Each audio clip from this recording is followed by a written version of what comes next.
Hey guys, tonight we're doing something truly indulgent and deeply, deeply unexciting. Unless you're obsessed with golden egg yolks, royal kitchens, and desserts that take more time to make than a Netflix docuseries. Welcome to the silky, slow, gloriously uneventful history of a Thai dessert that once defined royal status. And yes, it's probably going to make you sleepy. You're welcome. So before you get comfortable, take a moment to like the video and subscribe, but only if you genuinely enjoy what I do here. Comment below where you're tuning in from and what time it is, because if it's after midnight, you're in the perfect mood for this tale. Now dim the lights, maybe turn on a fan for that soft background hum, and let's ease into tonight's journey together. You're walking barefoot through a garden, not the loud kind with manicured hedges and Instagram signs. No, this one is still, heavy with night air, and somewhere nearby, water drips in a way that almost makes you forget time exists. The leaves glisten with dew, and somewhere, probably behind that paper-thin screen, someone is boiling sugar very, very slowly. It smells faintly of cooked egg and floral incense, which sounds questionable but actually stirs something oddly nostalgic in you, like a memory you didn't know you had. Maybe a past life where you wore silk, never paid taxes, and your job was literally just exist beautifully and eat desserts shaped like coins, flowers, and falling stars. You step closer to a pavilion draped in mosquito nets and silence. Inside, an old woman in layered indigo robes is humming. Her hands move slowly over a silver bowl filled with egg yolks, bright, thick, and unnervingly perfect, like bottled sunrise. This, she murmurs, is the beginning. This is Thong Yod. And just like that, you've stumbled into the secret kitchen of a lost Ayutthaya court, where desserts weren't just sweet, they were symbols of royal stature, cosmic alignment, and good karma. A world where the wrong number of egg yolks could curse your family for generations. No pressure. The old woman doesn't look at you, but she nods toward a low stool. You sit. It creaks dramatically. She ignores it. The bowl in her lap reflects candlelight and something older. There are no measuring spoons, just instinct, ritual, and a certain kind of slowness that feels reverent, or just inefficient depending on how much sleep you've had. She starts to beat the yolks with a fork carved from ivory, not gold. Gold was too reactive, she'll tell you later. The fork belonged to a noble who supposedly once dreamed an entire recipe while unconscious during a heat wave. Not the weirdest royal origin story, honestly. As the woman mixes, she explains, mostly to the air, how these sweets weren't just food, they were fortune. A perfectly rounded Thong Yod brought wealth, a cracked one, disgrace. And if it sank in syrup, you might as well exile yourself to a fishing village and start over. You try to listen, but the cadence of her voice is almost hypnotic, like water over stones. You notice how everything in this room is made to slow time.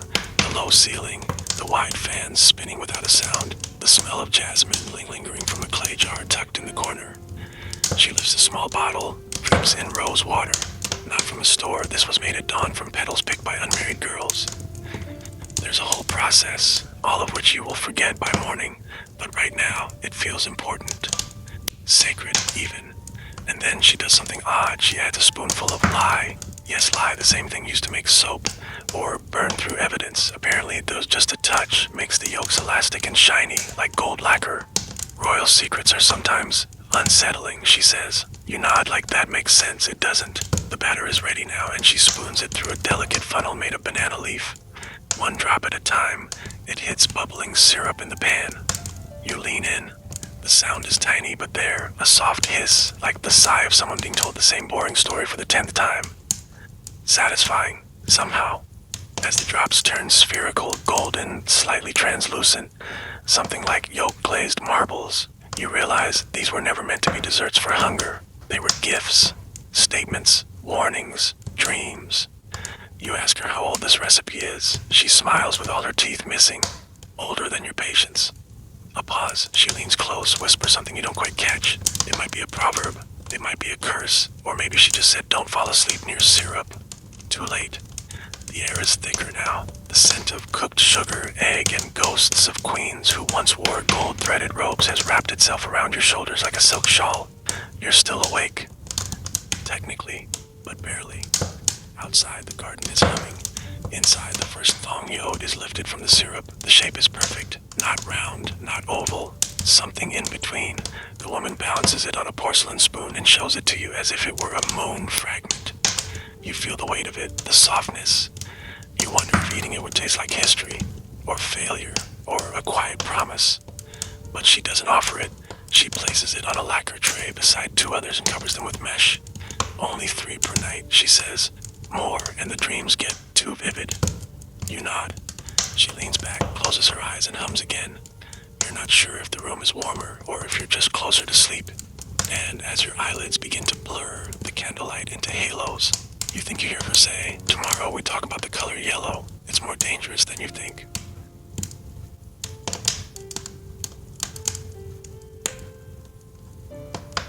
The next night, you're back, or maybe you never left. The line between waking and dreaming has thinned like the threads of a silk curtain soaked in jasmine water.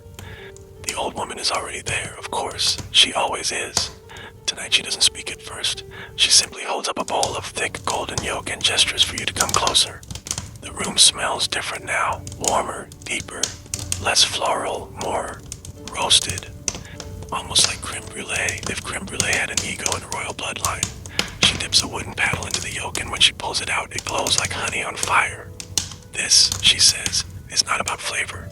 This is about color, and color, dear one, is power. You sit. The cushion underneath is stuffed with kapok, soft, strangely cool, and just firm enough to remind you that yes, this is real, or real enough. She begins the story slowly, letting the syrup simmer while she speaks. Once, in the kingdom of Ayutthaya, yellow wasn't just a nice sunny shade. It was destiny. A child born under a yellow moon was said to be wise. A princess dressed in yellow silk was believed to attract only loyal husbands, which sounds like a logistical nightmare, but alright. But the yellow of egg yolk, that was something else, something divine. The royal kitchens were obsessed with it. The deeper, richer, more luminous the yellow, the higher the baker's favor in court. Women would feed ducks a special diet of marigold petals and shrimp paste just to get the right hue. And those ducks, they lived better than most minor nobles. You imagine it now. A row of pampered ducks waddling through palace gardens, being sung lullabies and massaged with lemongrass oil. Strange? Sure. But these were ducks with purpose. Ducks of destiny. The old woman scoops up more yolk. The texture is like lava, slow and glossy. She tilts the bowl toward the candlelight. "Too pale," she murmurs, "and they'll think you lack ambition." You raise an eyebrow. "Who's they?" She doesn't answer. Instead, she tells you about the queen mother of a certain forgotten reign, a woman who ordered her dessert artisans to match the yolk in her sweets to the precise shade of her wedding sari. Legend has it, when they failed, she simply married someone else. Harsh? Maybe. Or maybe she just understood that when your desserts are symbolic, there's no such thing as close enough. The syrup on the stove thickens. The scent is richer tonight, like burnt sugar meeting a whisper of caramel and regret. She dips the funnel again, this time making thong yip, the pinched gold. Each one is a delicate star of folded egg threads, meant to resemble a lotus bud, or a coin, or a secret, depends who you ask. You lean in, watching her fingers move like calligraphy. There's something reverent about it, but also a little sad, like someone writing a letter to a lover who's never going to answer. When the first thong yip is done, she sets it beside the thong yod from last night. Side by side, they look like characters from a fairy tale, one soft and round, the other sharp and folded. "Yellow is not kind," she says softly. "It reveals flaws, every crack, every misstep." You glance down at your own fingers. Suddenly they seem clumsy, unworthy of yolk this royal. But she sees the doubt and swats it away with her fan. "Bah," she snorts. "It's not about perfection, it's about intention. The right yellow, even if ugly, is still honest. Honest dessert is better than pretty lies." You file that one away under things that sound profound at 1 a.m. She pours more syrup. The air is syrup now. Thick, golden, slow. You feel it in your lungs like warmth curling around your ribs. She tells you of a time when a royal baker was exiled for using saffron instead of yolk to deepen the color. Technically, it looked right, but it wasn't true. And truth, it seems, matters, even in desserts. Color doesn't lie, she says. But people do. You nod, slowly. The warmth is getting to you, not uncomfortable, just persuasive, like a hug from inside your brain. She pulls out a cloth, fine muslin stained from years of yolk and begins wrapping the finished desserts. Tonight, she says, they go to the monks. Even the divine need reminders of gold. As she packs them, you notice something odd. Each sweet is arranged in a circle, with one always left missing. A small, intentional absence. You point to the gap. She shrugs. Perfection invites jealousy. The gods prefer humility. The candle flickers. Outside, the frogs have begun their nightly concert, soft and rhythmless like water dripping through dreams. The woman doesn't look at you again, just gestures toward the pillow. You lie down, your head warm with yolk-colored thoughts and incense-flavored air. She hums the same melody from last night. Or maybe it's different. You can't tell anymore. And just as your eyes begin to lose their focus, you hear her whisper, "Tomorrow we talk about the sieve and the things it keeps out that no one ever speaks of." Tonight the candlelight is softer, or maybe your eyes have simply adjusted to the slowness of this place, where nothing is rushed and even the air seems to move in slow circles. The old woman is waiting again. Of course she is. This time she doesn't greet you. She's hunched over a small wooden table, staring at a sieve. Not just any sieve. It's made from silk. Not woven, not embroidered. Stretched, taut like a drum, translucent like moth wings, and impossibly clean despite being older than any story you've heard so far. She motions you closer. You obey, stepping softly over a floor that creaks like it's remembering things. "This," she begins, voice quiet as ever, "is the first test, the thing that separates those who cook from those who pray." You nod, unsure whether that means you're about to cook or about to start praying. Maybe both. She dips a ladle into a bowl of thick, beaten egg yolks and pours it gently onto the silk sieve, and you watch. Slowly, gravity pulls the liquid gold through, leaving behind the clumps, tiny, almost invisible. But she sees them. She always sees them. Impurity, she says. Not always obvious, not always dangerous, but always present. The way she says it, you're not sure if she's still talking about yolks. The yolk that slips through the sieve is thinner now, smoother, like warm custard before it sets. She lifts the bowl, gives it one swirl, and you catch a whiff of something oddly familiar. Childhood. Not a specific memory, just the feeling of being watched over while something warm cooks in the next room. Then she tells you the rules. In the old royal kitchens, the sieve was sacred. No man was allowed to touch it. No unmarried woman could even look at it during menstruation. If a novice broke it, they were made to chant apologies to the goddess of rice, even though there's no rice in the recipe. You raise an eyebrow. She sees it, smiles slightly. Tradition doesn't have to make sense, she says. It just has to last longer than you do. You peer at the sieve again. It's barely visible in the dim light, stretched so thin it almost disappears. And yet, it holds the shape of the yolk, shapes the texture, determines everything that follows. She lets you hold it, carefully. The silk is soft, but it hums with tension. Like it remembers the weight of every yolk ever sifted through it. You try not to breathe too hard. She begins to hum again, not a song this time, more like a rhythm. A kitchen rhythm. A beat passed down not through notes but through repetition, generations of hands moving in the same direction, guided by the same stories. As she sieves, she tells you about a cook who once refused to use the sieve, claimed his yolks were pure enough, made his desserts with pride, bold, unsifted, raw. He was exiled, of course, not because the sweets were bad. In fact, they were delicious, but the queen declared them too honest, and in a place where every symbol meant something, honesty was often inconvenient. Imperfection is fine, she says, but unfiltered truth, that makes people nervous. You think about that as the yolk flows through a golden ribbon over ancient silk. You think about the things in your own life that might need sieving. The thoughts too thick to pass, the stories too raw to serve, but you're getting ahead of yourself. She stops suddenly and dips her finger into the smooth yolk, tastes it, nods, then says something unexpected. It's not just what you remove, she says, it's what you keep. The sieve isn't only for rejection, it chooses what stays. You sit with that, let it settle. Outside, the frogs are quieter tonight. Maybe even they're listening. She stands, stretches slightly out and wraps the sieve in a cloth of dark green. Not silk, not fancy, just respectful, like covering a sleeping child. Do you know why silk is used? She asks. You shake your head. Because it was once a living thing, she says. Something fragile that transformed itself. That's what these desserts are. Transformation. not sweetness. You think back to last night's golden lotus and the night before's perfect sphere of yolk. They weren't just food. They were reminders that beauty can be coaxed from chaos if you strain it gently enough. The bowl of filtered yolk is now luminous, not gold anymore, something deeper, like sunlight seen through amber. You can almost feel the warmth of it on your skin. The old woman looks at you now more directly than ever. Tomorrow, she says, we talk about the egg white. She picks up a cloth and wipes the edge of the bowl with a grace that feels final, like punctuation. You realize you've barely blinked for the past few minutes, or hours, or lifetimes. Your limbs are heavy now, the floor cool beneath you. The candle wavers, and in its last stretch of flame, you see the silk sieve waiting, just waiting, like it always has. Tonight, the air is sharper, not cold exactly, just clearer, like the kind of air that knows secrets. The candle on the low table burns taller, steadier.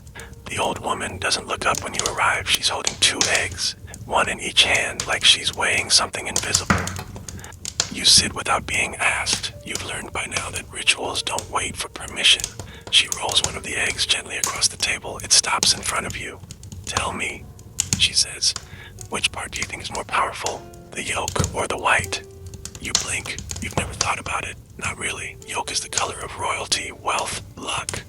Egg white is, well, egg white. She raises one silvered eyebrow. That's what most people think, but they're wrong. She cracks the egg, not with a sharp hit, but with a long, soft pressure, like she's coaxing it apart rather than breaking it. The white spills into a bowl, almost silently. It looks like water at first, but a little too thick, a little too reluctant. She holds the shell up to the light. Inside, just a trace of yolk remains. Even when you separate them, she murmurs, they remember each other. You watch as she begins to stir the white slowly, not whisking, folding, lifting, waiting. The motion is hypnotic. The sound is barely there. Wet silk, breath on glass. She tells you how in the old palace kitchens, egg whites were feared. Too slippery, she says. Too hard to control, too pure to trust. There was a belief, old, whispered, half serious, that spirits could hide in egg whites. That's why only the most seasoned cooks were allowed to handle them, not because of danger, but because of influence. They said the egg white could take on your mood. If you were anxious, it would bubble. If you were jealous, it would curdle. And if you were too proud, it would simply refuse to rise. You imagine now a cook standing in a royal kitchen, trying to beat egg whites into peaks while hiding heartbreak. You glance at the bowl again. The whites shimmer faintly in the candlelight like breath caught in a mirror. See, the woman says, yolk is about power, white is about control. She begins to beat them now, gently, rhythmically. No tools, just a wide brush of palm leaves bundled tight, bound with silk thread. It makes a soft sound, flop, flop, flop, like wings, like something lifting off. The whites begin to change, not much but enough. From liquid to foam, from clear to cloud. You lean closer and she lets you. The scent is faint, almost nothing. Not sweet, not savory, just clean, neutral, unassuming, the opposite of everything you've seen so far. And yet, she says, without this, the yolk desserts would collapse. Balance, she whispers. That's the secret no one wants to hear. They want gold, they want fire, but they don't want to think about what holds it all together. She tells you how egg whites were once used to stiffen the lace in royal garments, how they sealed letters, polished weapons, and yes, were sometimes added to desserts, not for flavor, but for structure. You watch the peaks begin to form, soft ones, the kind that quiver if you breathe too hard. There's a story, she says, of a princess who could only eat sweets if the whites were beaten by her nursemaid. No one else, not even the royal chef. Why? Because the nursemaid loved her, she says simply, and the whites knew. You don't ask if that's true, you've stopped asking. Truth here isn't about evidence, it's about tone, mood, memory. She dips a spoon into the foam and holds it up. It holds its shape for a moment, then sinks back into itself. Good, she says, soft peaks. Anything more would be arrogant. She stirs the foam into a batter made earlier. Yolk, sugar, jasmine water, a hint of rice flour. The mixture changes, grows lighter, almost breathing. Everything needs its opposite, she murmurs, even desserts. Outside, a breeze slips under the wooden walls, brushing your skin like a hand made of night. You shift slightly. Your limbs feel heavier than usual. She pours the batter into tiny molds. not metal, clay, unglazed, each one shaped by hand. Some are uneven, one has a crack. She doesn't seem to mind. As the molds steam on a small clay burner, she sits beside you for the first time. Not over you, not in front, beside. You sit in silence for a while, just the soft hiss of steam. Then she says, almost to herself, most people chase gold, but I watch how they treat the egg white. You nod, not because you fully understand, but because you feel like you almost do. She smiles, a rare, small smile. Tomorrow, she says, we'll make the dessert that folds in on itself, like memory, like regret. The candle lowers, the steam thickens, and just before your eyes slide closed, you think you hear her say, be gentle with what seems invisible. It's holding more than you know. Tonight, everything smells sweeter. It's subtle, but it's there. A touch of vanilla that never saw a bottle. Something floral that doesn't exist in stores. You walk in slower now, not because you're tired, but because the silence here asks for it. The old woman is already folding something. A thin sheet of golden dough, almost translucent, rests on a slab of banana leaf.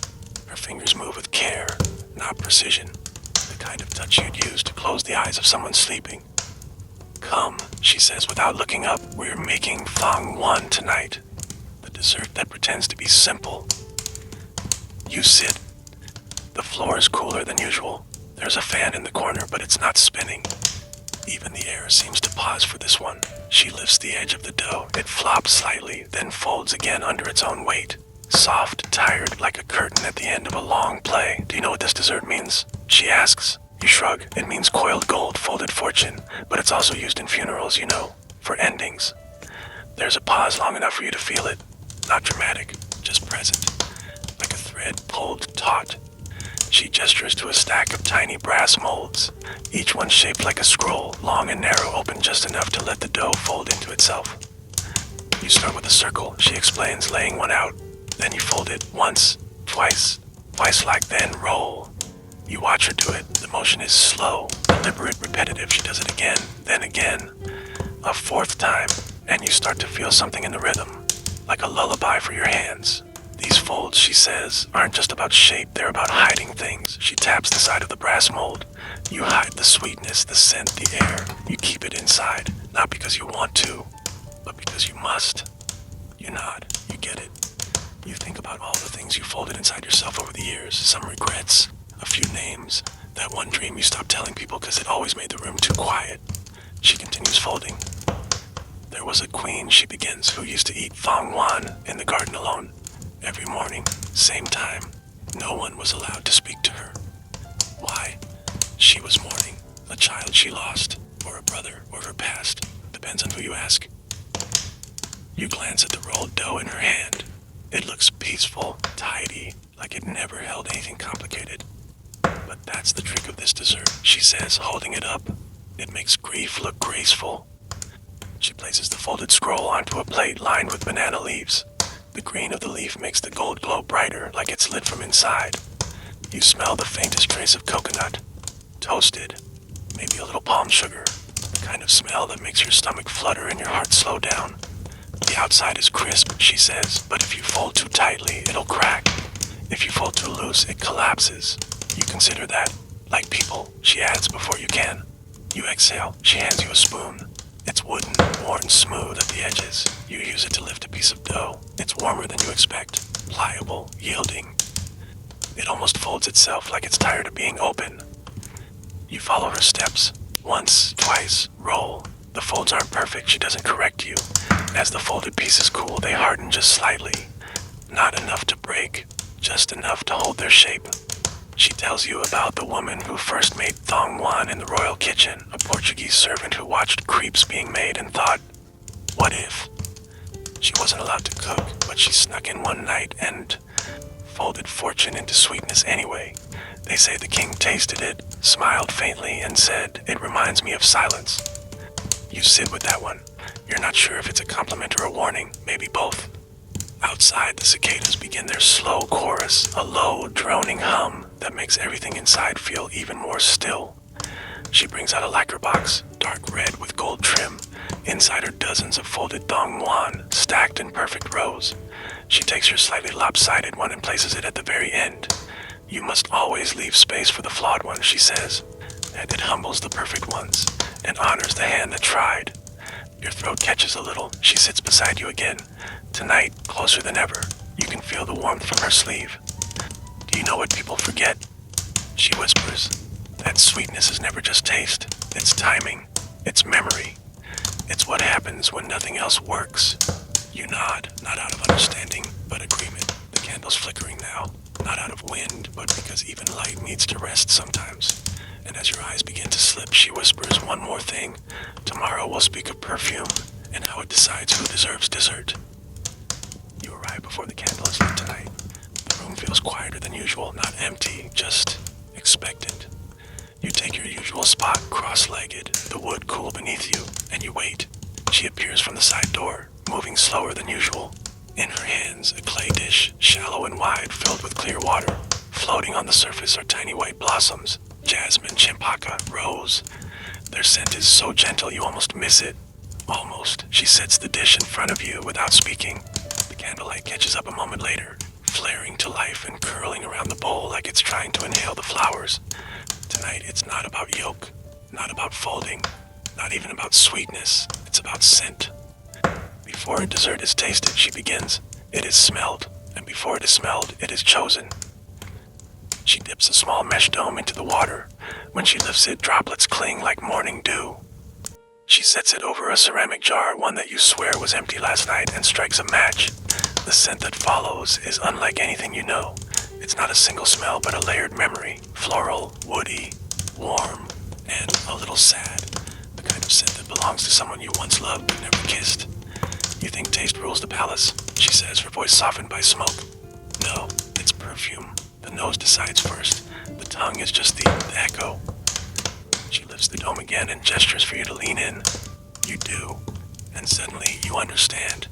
This isn't just about making the dessert smell good. This is about preparing the air, the mood, making the eaters slow down before the bite. Each dessert has its own scent, she says, its own spirit. She picks up a carved rosewood box. Inside, pieces of sandalwood, petals dried in moonlight, and a bottle the size of your thumb. She dabs a drop onto the clay plate where a fresh piece of thong yip waits. The scent lifts and wraps around the golden folds like a shawl of memory. In the old courts, she explains, the ladies in waiting would spend hours blending flower waters, not to wear, but to bathe the desserts in aroma. The more refined the scent, the higher the dessert's rank. You blink. Rank. She nods. There were 9 levels, from peasant sweets to royal offerings. The difference, not ingredients, not shape, scent. You sit with that. She pours hot water over jasmine petals in a stone basin. The steam rises and the room becomes a garden. Not a wild one, a royal one. Trimmed, curated, humming with expectation. And in that haze, she tells you a story. A girl, barely 13, was brought into the palace kitchens, orphaned, unwanted, too quiet. But she had one skill. She could smell when sugar was about to burn. Not after. Before, she became the palace's perfume cook. She never made desserts, never served them, never tasted them. But every night, her job was to scent the air around each tray to make sure the king's first breath before a bite was pleasure. She died young, the old woman says, but no one ever forgot her scent.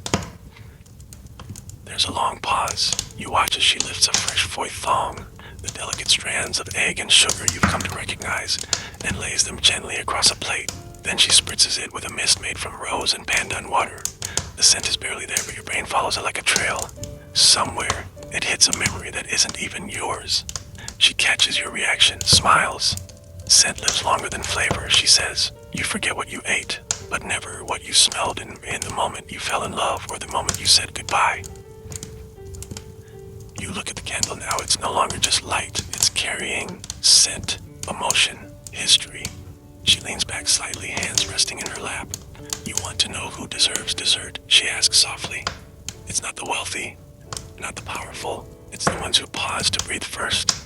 You nod, because by now you understand this room isn't about food. It's about the things you missed when you were rushing. The way scent can make you stop, make you feel, make you remember. She gathers the petals from the water bowl and presses them into your hand, one by one. You won't remember the taste, she says, but when you smell this again, one day, maybe years from now, you'll remember this night, this room, this quiet.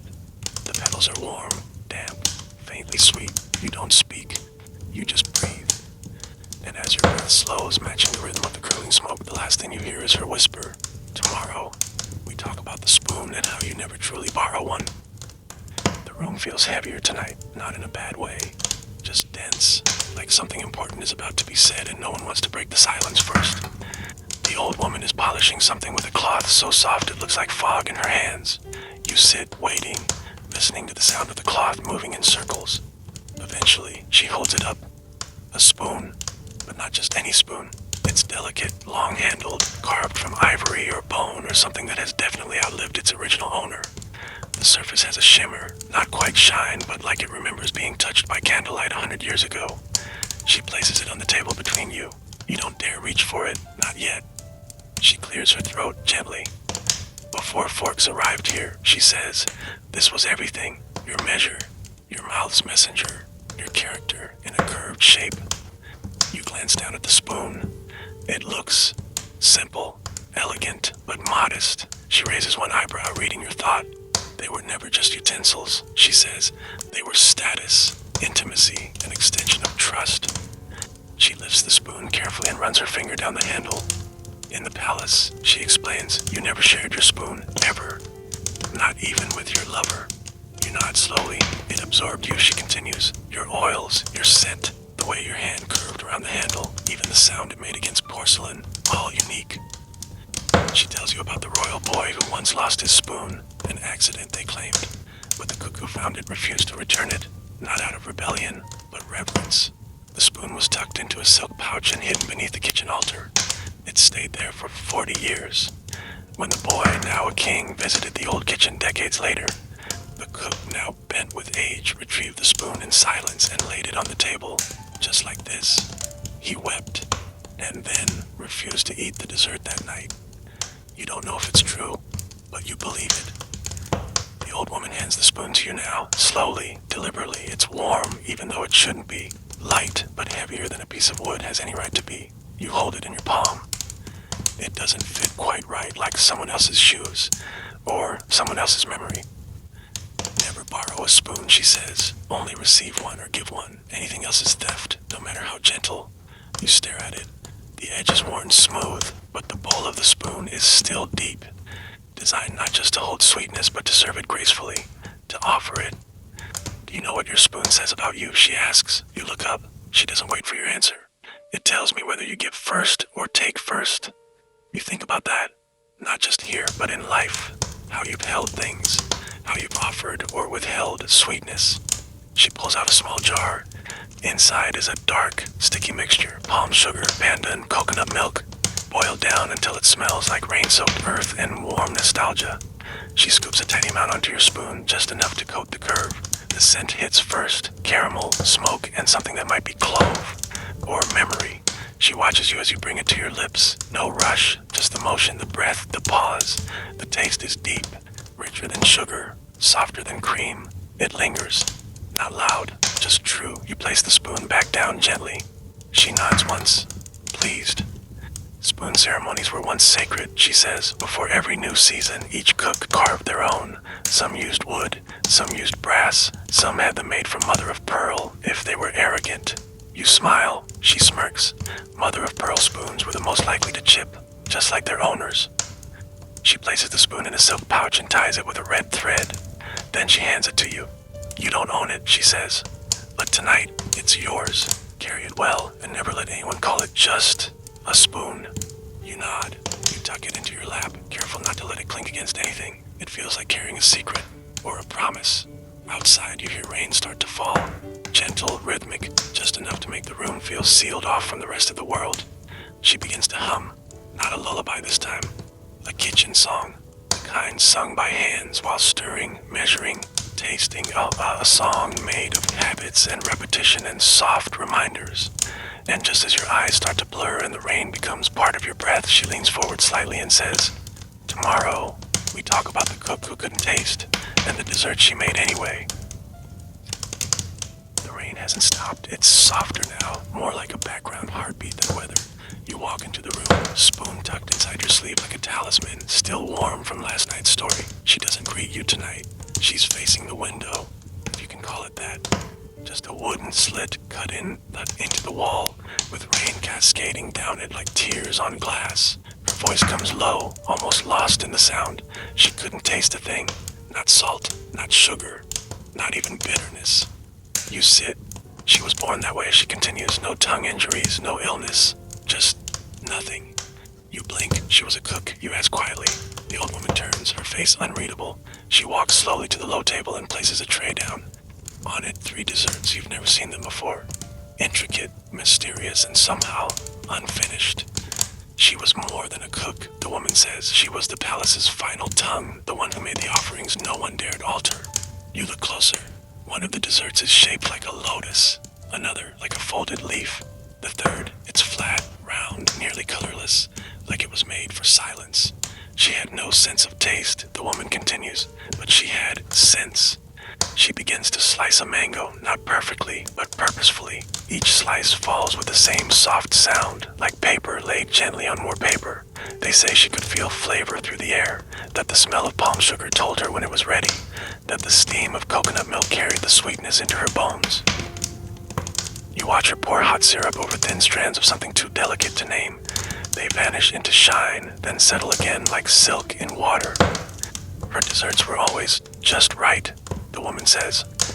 Balanced, not too sweet, not too loud, the kind of flavor that makes you feel something before you know what it is. You glance back at the 3 offerings. You reach for the folded leaf one. She stops your hand. Not yet. You sit back. Wait. She never tasted, the woman says again, but she listened to the pots, the spoons, the silence after sugar boils. She knew what flour should sound like when it hits a wooden bowl. She begins mixing something now, egg, coconut cream, rice flour, and you realize she isn't using any measuring tools. She didn't follow recipes, the woman says. She followed memory, movement, and the breath of the room. You watch the batter come together. It looks familiar, but not, like a dream of a dessert you once loved and forgot. She made her first dessert at 13, the woman says. A custard. Not too sweet, not too soft. The Queen Mother cried when she ate it, said it tasted like peace. You're silent. The rain continues, soft as breath on skin. But others mocked her. The woman adds, what kind of cook can't taste? They whispered, how do you trust a tongue that knows nothing? You want to ask what happened to her. You already know. The old woman lays out a tray. On it 3 spoons. One is gold, one is clay, one is missing its bowl, just a handle. She was offered the golden spoon once, the woman says. Refused it. Said it would weigh too much. You watch her lift the clay one instead. She pours a stream of syrup into it and places it beside the folded leaf dessert. Now, she says, taste. You lift the spoon. The scent is airy, like jasmine washed in warm rain. You take a bite. It's subtle, not sweet, not bitter. Just enough, like the silence in the room, present but not demanding. It tastes like the moment before someone forgives you. She never needed taste, the woman says. She had trust in the ingredients, in the fire, in herself. You set the spoon down. Your fingers feel warmer now, like they've just remembered something important. She died without ever knowing what her own desserts tasted like, the woman says. But people still dream of them, and wake up wondering why their mouths remember something their tongues don't. The rain begins to slow. The woman picks up the 3rd dessert, the one that looked like silence. She breaks it in half. Inside is nothing, just air. She said this one was her favorite, because it let the eater decide what it meant. You nod. You understand now. Not everything must scream to be heard. Some things whisper and wait for you to lean in. She begins to gather the bowls, wrapping them in linen as if tucking them into bed.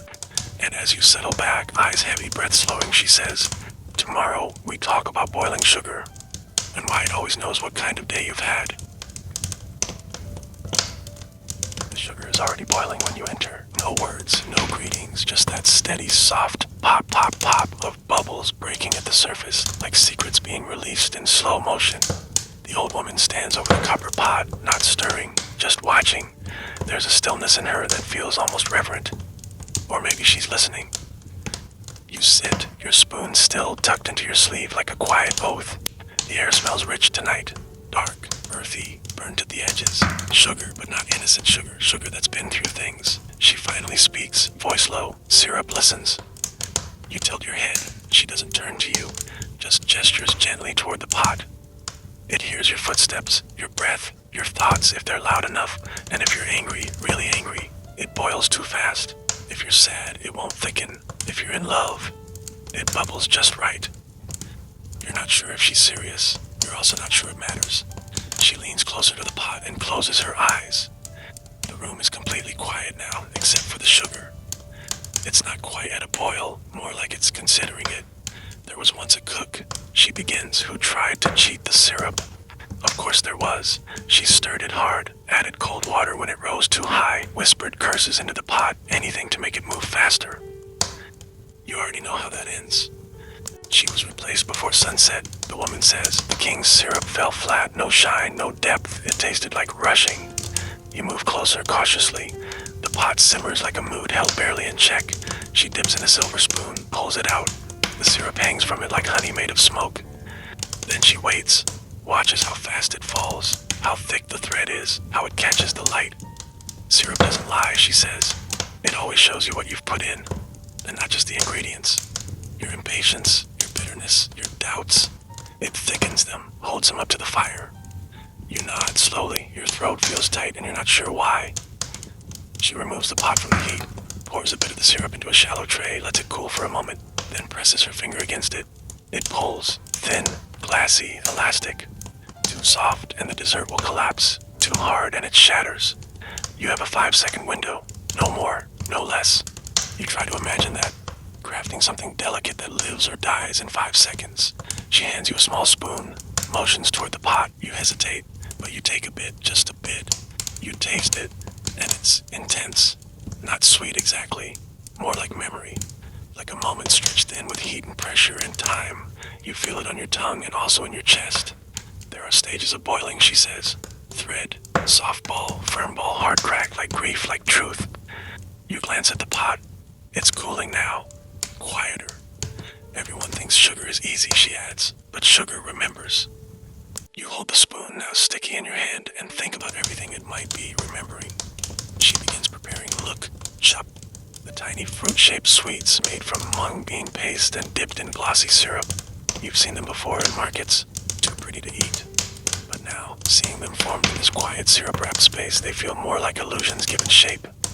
She molds one, a tiny mango, detailed with a toothpick, dips it into the syrup with impossible steadiness, lifts it out. The coating catches the light like crystallized sunlight.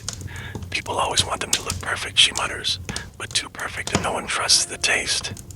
She hands you one. It's still warm, sticky, light as a whisper. You don't eat it, not yet. She places more of them in a circle. Apple, cherry, mango, chili. All sculpted, painted with gentle brushes dipped in natural dye. All of them are made from the same paste, she says, but people believe what their eyes tell them. You finally take a bite, and it tastes honest, sweet, simple, no trick, just mung bean, sugar, coconut, and thyme. The syrup gives it a shine, but the core, it's still humble, soft, real. Outside, the rain has stopped. You can hear the occasional drip from the roof, a tired, contented kind of drip. She pours the rest of the syrup into a jar, seals it, writes something on the lid. Just a date. Never mark syrup with names, she explains. Only time. It remembers the person anyway. You lie back on the cushion, the warmth of syrup still on your tongue, your thoughts thickened and slow. She hums soft and low. The same song as always, only now it sounds different, heavier, like it knows things. And just before sleep overtakes you, she says, tomorrow we speak of gold that melts and why it should never be worn. The room is glowing when you arrive, not from the candlelight. That's the same soft amber as always, but from something else. Something warmer, hushed, like the air has been brushed with gold. She's already working when you enter, bent over a small table covered in what looks like petals.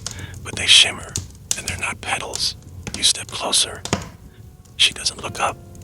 Do you know what melted gold smells like? She asks. You don't answer. You're not sure you want to. She lifts one of the glimmering pieces. It's thin, paper thin, and it catches the light in a way that makes your eyes squint. It's not real gold, but it used to be. This, she says, is thong ek, the dessert that wears gold but tastes like silence. You sit. She presses one of the thin gold sheets onto a ball of soft, sweet dough. It sticks without sound, without resistance, like gold wants to be eaten, just not by everyone. In the old courts, she says, gold leaf wasn't for jewelry, it was for offerings, for showing the gods that your sweetness was pure enough to deserve shine. You look at the dessert, small, golden, smooth. It looks like something found in a treasure chest, not a kitchen. But not all gold was meant to stay solid, she continues. Some was made to dissolve on the tongue. You lean forward. She hands you one. It's light. Impossibly so. The gold sticks to your fingertips. You bring it to your mouth, and for a moment you feel like a thief, a quiet one. The gold doesn't taste like anything, but the idea of it, that lingers. It feels ceremonial, like you've just eaten a promise you weren't supposed to make. Gold is silent, she says. It never says whether it's earned or stolen. She tells you of a prince who wore no crown, no rings, no chains, but insisted on gold leaf on every dessert he ate. It made the cooks nervous, the servants whisper, the commoners curious. They said he ate greed itself, every night, but when he died they found a single note in his chamber. Gold cannot be worn where I am going. You let that one settle. The woman begins shaping another thong egg. Her hands press the dough into carved wooden molds, detailed, floral, delicate. The kind of patterns you'd expect to see on old silk, not something to be chewed. Each mold had meaning, she says. The lotus for wisdom, the sun for power, the spiral for rebirth. You ask what this one is. She turns the mold over, taps. The dough falls out, a perfect flower of soft yellow wrapped in silence. This one is for restraint, she says. The thing no one wants to eat, but everyone should. You smile a little. You don't know if she's joking. You don't think she does either. She begins brushing a new sheet of gold onto another piece. The way it flattens, the way it clings. It's like watching someone press memory onto bread. The gold isn't for taste. She says it's to remind you that you're mortal. That seems backwards. She sees your confusion. You eat gold and it disappears. No trace, no weight. Just the proof that you were rich enough to waste beauty. You stare at the piece in your hand. It really does look like something no one should be allowed to bite. But you do. And like before, no taste, but the texture, the sheen, the idea, they're all there. It's like tasting wealth's shadow. She begins to stack the finished thong egg on a lacquered tray, lining them up carefully. Some queens, she says, had these delivered by handmaidens in silent processions. One step, one breath, one dessert. Why? Because if you speak while holding gold, you invite envy. You glance at her. She's serious. The gold catches the candlelight now, casting soft flickers on the ceiling. The whole room looks gilded, not flashy, just aware of itself. She sits across from you, holds a gold leaf sheet up to her eye. You know why gold was never worn during dessert. You shake your head because gold on the body is loud, but gold on the tongue. She leans in. That's intimacy, and the palace believed in keeping those things separate. You think about how many things you've mixed in life that should have been kept apart. Attention and affection, performance and vulnerability. What was worn and what was felt. She lifts one final piece, places it in a wooden box lined with black silk. This one is for the king's dream, she says.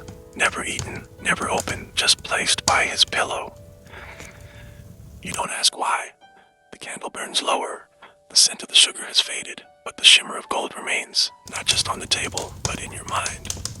And as your breath slows and your thoughts begin to drift, she says softly, tomorrow we'll speak of the dessert too beautiful to finish and what it means to leave something uneaten. The first thing you notice tonight isn't the scent or the candlelight or even her. It's the tray. It sits in the center of the room like a poem written in sugar and color. Every piece on it is breathtaking.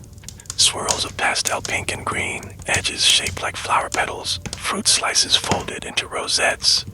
Each dessert is small, delicate, and almost unreal, like someone whispered a painting into existence. You sit, careful not to disturb the silence. She doesn't speak right away. She's standing behind the tray, arms folded, watching, as if waiting for you to realize something. You lean in, and that's when you see it. A single bite missing from one dessert, just one. The tiniest dent in a flower-shaped sweet, like someone tasted it, then stopped. She looks at you finally. Perfection, she says, is exhausting. You nod, though you're not quite sure what she means yet. She sits across from you, eyes still on the tray. This, she says, gesturing toward the arrangement, is Cow Wong, palace dessert, but not just any kind. This is the kind made for display, for approval, for judgment. You look again. These desserts weren't just meant to be eaten, they were meant to be admired, maybe feared. She lifts a piece, a swirl of coconut jelly shaped like a lotus bloom, and holds it in the candlelight. Too soft and it melts, too firm and it's chewy, too sweet and it's vulgar, too bland and it's forgotten. She places it back without tasting it. In the palace, sometimes the dessert wasn't the dessert, she says. You were being tasted, measured. You shift. There were cooks, she continues, who spent days crafting a single tray like this, carving mango slices into petals, coloring coconut with crushed butterfly pea flour, designing with silence, cutting with breath held. She gestures to a piece shaped like a jasmine blossom so tiny it barely casts a shadow. And sometimes, she says, after all that work, it was never eaten. You ask why. She shrugs. Too beautiful, too perfect. The queen would look at it, smile, and say, let it stay as it is. You glance at the tray. It is beautiful, but also intimidating, like a room that's too clean or a person who never shows anger. Some desserts were made just to be passed over, she says, to be remembered as unspoiled, untouched, eternal. You finally ask what happened to them. She smiles. They were discarded, fed to birds, or buried in rose petals behind the kitchen walls. That feels sad, or maybe it's a kind of peace. You're not sure. She picks up the bitten piece. This, she says, was the work of a servant girl. She carved the lotus from cassava starch and sugar, painted it with rose water, and shaped it with her fingernails. No tools, just care. You listen. She was told not to eat it, but after 3 days of no sleep, she took one bite. Just one. She pauses. She was dismissed. You frown. But, she adds, the queen kept the tray, ordered it never be cleaned, just covered, preserved. You ask why. Because, the woman whispers, it was the first time she'd seen beauty break protocol, and somehow that made it more real. The room feels heavier now, not sad, just full, like a dessert that holds more than sweetness. She picks up a different piece, a jelly in the shape of a morning glory flower, layered with blue, white, and lilac. Do you want to try it? She asks. You hesitate. She nods in approval. Good. You're confused. If you'd said yes too quickly, she says, you weren't ready. If you said no forever, you were lying. So you wait. And after a moment, she places the piece in your hand. It's cool, fragrant, almost trembling. You bite, and it's gentle, not sweet like candy, not rich like custard, but delicate, balanced, floral in a way that makes you feel like something's blooming behind your ribs. You chew slowly, carefully, and you stop halfway through. You don't know why. She sees this, smiles softly. Now you understand, she says. You do. Some things aren't meant to be finished, not because they aren't good, but because stopping halfway lets them stay with you longer. She begins to cover the tray, one silk cloth at a time. Outside, the air is still. Even the frogs seem to be holding their breath. She rises, walks to the candle, lowers the flame to the edge of extinction, and just before darkness folds around you, she says, tomorrow, we'll talk about the dessert that sings and why only the lonely ever hear it. Tonight it's not quiet. Not completely. There's a sound in the air that wasn't there before. Faint, high, and fleeting. Not music exactly. More like vibration. Like wind through hollow bamboo. Or the distant hum of something calling, but only if you're willing to listen with your breath instead of your ears. She doesn't speak when you arrive. She's sitting on the floor, head tilted, listening. You sit beside her without a word. After a while, she exhales. It's almost ready, she says, as if the sound itself were something simmering in a pot. You look around. There's no dessert in sight, no ingredients, no tools, just a lidded wooden box in the middle of the room. No scent comes from it, no warmth, no steam, just that soft, humming presence, like an idea trapped in lacquer. She touches the box almost apologetically. Have you ever heard dessert? She asks. You don't know how to answer. She nods as if you said yes anyway. This one only sings for some, she says, and only when they're not trying to hear it. You raise an eyebrow. It was made for longing, she says, for absence, for when you've waited so long, your waiting becomes a flavor. She slides the box toward you. The hum shifts. Don't open it yet, she warns. So you wait. She tells you about the woman who made it first. A widow, though no one called her that. Her husband was lost at sea, presumed gone, but she refused to mourn, refused to stop making sweets. She invented this one while boiling sugar and ginger on the 7th day, the woman explains. Said she heard a song coming from the syrup, thought she was imagining it. You glance at the box. She wasn't. The widow shaped the syrup into curls, thin, translucent, sharp at the edges. Each one held air inside, and when bitten, they sang. Not a melody, just a note, brief, ghostly. She called them Kanam Santanya, the dessert of echo. You look down. The humming grows softer now, like it knows you're watching. She made them every week, always for one, always eaten alone. And when she died, the room where she made them refused to go quiet. Some say it was grief, the old woman says. Some say it was memory. She lifts the lid. Inside, 6 pieces. They look like tiny seashells, curved inwards, glazed with syrup so fine it shines like glass. No color, no garnish, just form and silence. Pick one, she says. You reach, then stop. She nods. You're learning. You hover your hand for a moment longer, then choose one, the smallest, the one nearly lost in the folds of the cloth beneath it. She gestures for you to bring it to your ear before eating. You do, and you hear it. A sound like fingers on a ceramic bowl, like breath behind a closed door, like someone remembering your name without saying it aloud. You bite. It cracks softly, then nothing. But inside your mind, something lingers, a hum in your teeth, in your chest. A feeling, not a sound. Familiar, though you can't say from where. She watches you quietly. They only sing once, she says, then they go still, like messages sent to no one, hoping someone listens anyway. You sit for a while with the rest of the sweets still untouched between you. She doesn't eat any. She never does. Instead, she brushes sugar crystals off the velvet lining of the box and tells you about the prince who heard one of these desserts and fell in love with the sound. He never asked who made it, she says. Never asked again. Said the sound was more complete without knowing.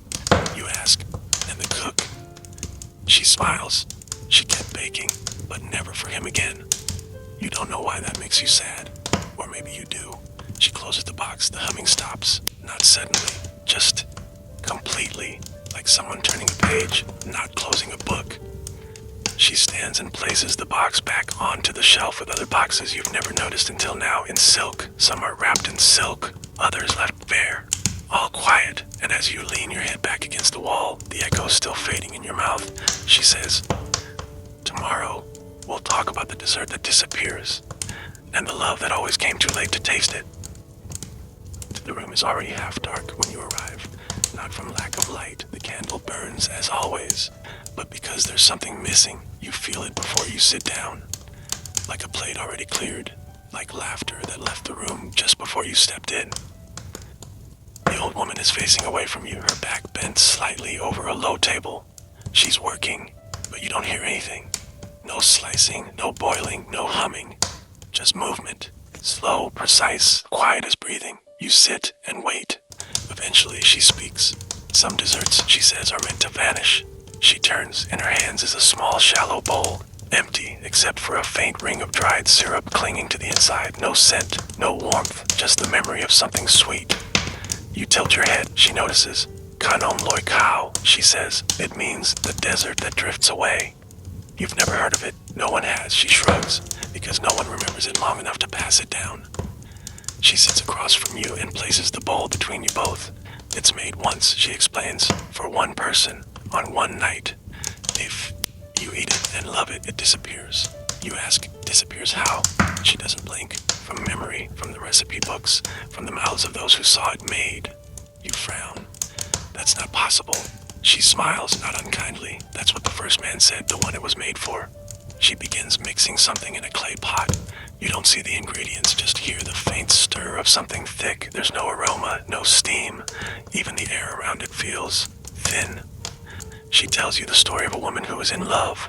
Deeply, hopelessly, the kind of love that waits longer than reason allows. He promised to return. He never did. So she made him a dessert no one else had ever tasted. She stirred it slowly for 9 hours, sweetened it only at sunset, cooled it in rainwater caught on the last night of winter. He arrived just before dawn. She gave him the dessert. He said it was the most perfect thing he had ever eaten, and then he forgot it. Not just the flavor, the name, the shape, the fact that he had eaten it at all. All that remained was a deep, unplaceable longing. She never made it again, the woman says, pouring a spoonful of pale, uncolored jelly into a small porcelain cup, because to make it again would mean it had stayed.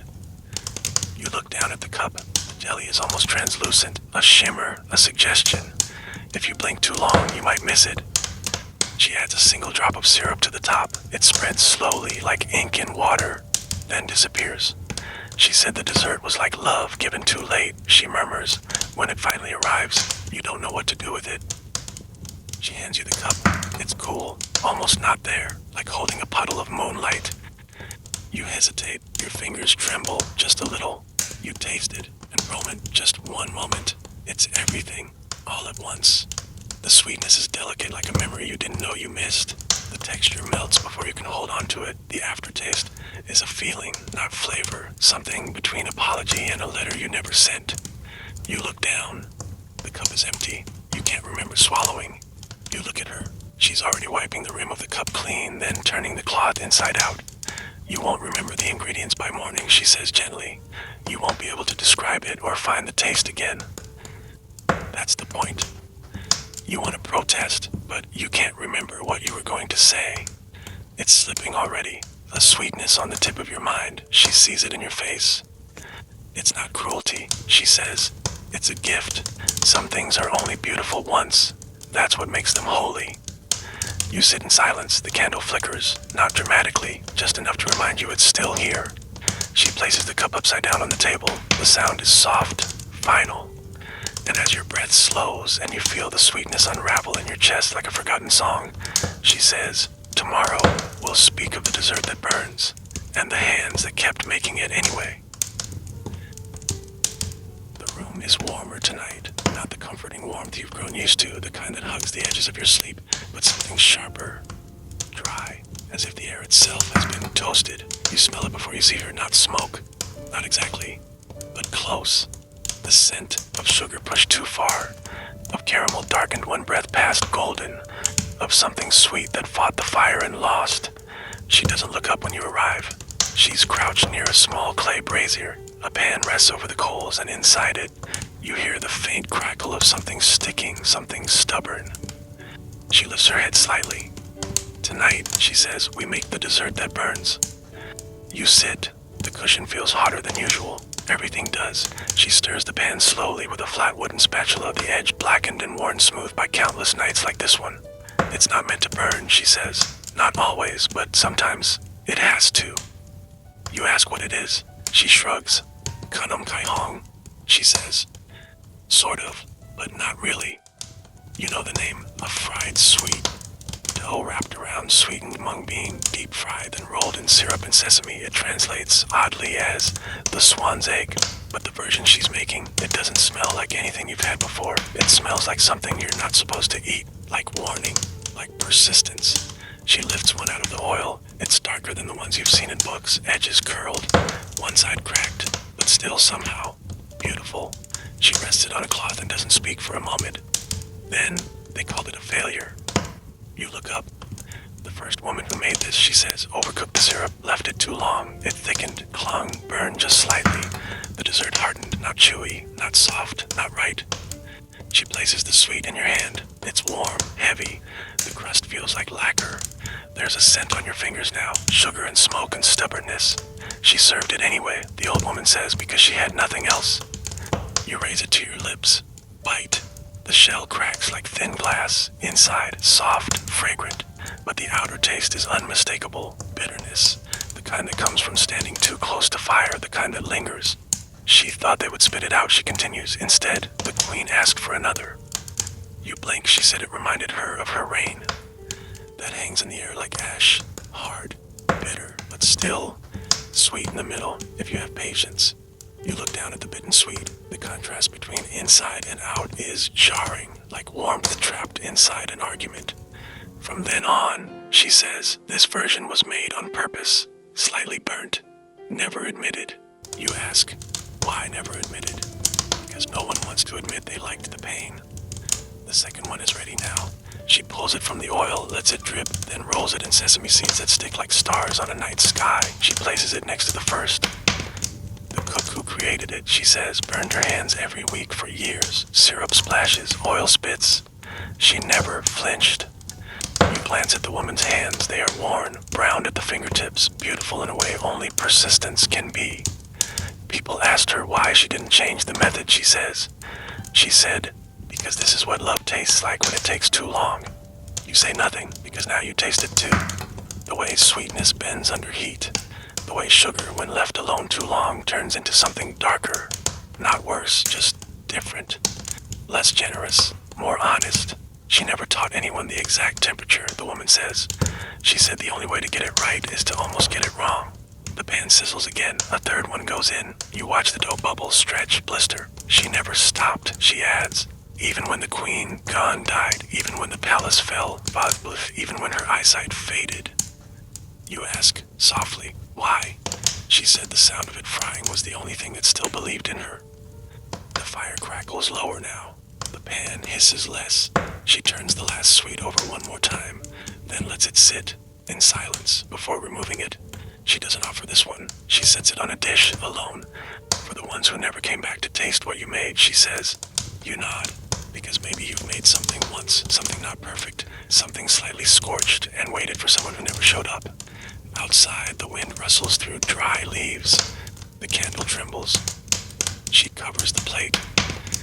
And just before your eyes begin to close, the bitterness still humming on your tongue, she says, tomorrow, we'll talk about the dessert that melts on the tongue but hardens the heart. Tonight, there's no flame. The candle is unlit, the coals are cold. Even the usual trace of steam in the air is gone. She's sitting in the corner holding a single glass jar. Inside it, a pale block of something soft, white, with edges just beginning to sweat under the night's warmth. She sees you enter and nods, almost solemnly. This one, she says, is gentle going in, but not coming out. You sit carefully. The air smells faintly of milk, salt, and something more difficult to name, like regret served at room temperature. She places the jar between you. Woon mapro, coconut jelly. You've had it before. Silky, smooth, melting on the tongue like a whispered apology. A comfort dessert, light, clean. She sees the flicker of recognition in your face. This is not that version, she says flatly. She unscrews the lid, slides the jelly out in one fluid motion. It holds its shape, quivering slightly. Like something that trusts its own fragility too much, it melts, she says, slicing it into cubes with a string of fine silk thread. Always, you don't even chew, let it go. You nod. But it stays, she adds, in places it shouldn't. You look at her. She meets your gaze without blinking. It's made with 3 kinds of coconut, she says. Milk, meat, and water, each one soft, but together. She taps her chest just once. You pick up a cube, it jiggles in your fingers. Cool, almost wet, as if resisting touch, begging to return to nothing. You place it on your tongue, and just like she said, it disappears, almost instantly. No bite, no resistance, just a creamy sweetness that evaporates like mist on hot stone. But a second later, something else happens. A feeling, tight, not pain, not heat, just pressure, like your heart remembering something before your brain does. She cuts more cubes, places them in a bowl made of coconut shell. Half the inside is lined with banana leaf, curled gently to match the curves. This was the dessert served at weddings, she says, to remind the couple, sweetness is easy, staying is not. You glance at the bowl again, the jelly already losing its form, edges softening. It was also served at farewells, she continues, to remind the leaving ones, even the softest goodbye can bruise. She tells you of a girl who made this dessert every year for her sister, a twin who left for the city and never rode back. She said she liked how fast it disappeared, how no one could save it for later, how even in the fridge it sweated through its own skin. You look down at the jelly, which is now glistening, diminishing. She stopped making it after the 3rd year, the woman says. Said she didn't want to eat something that melted faster than her hope. The sweetness still lingers in your mouth.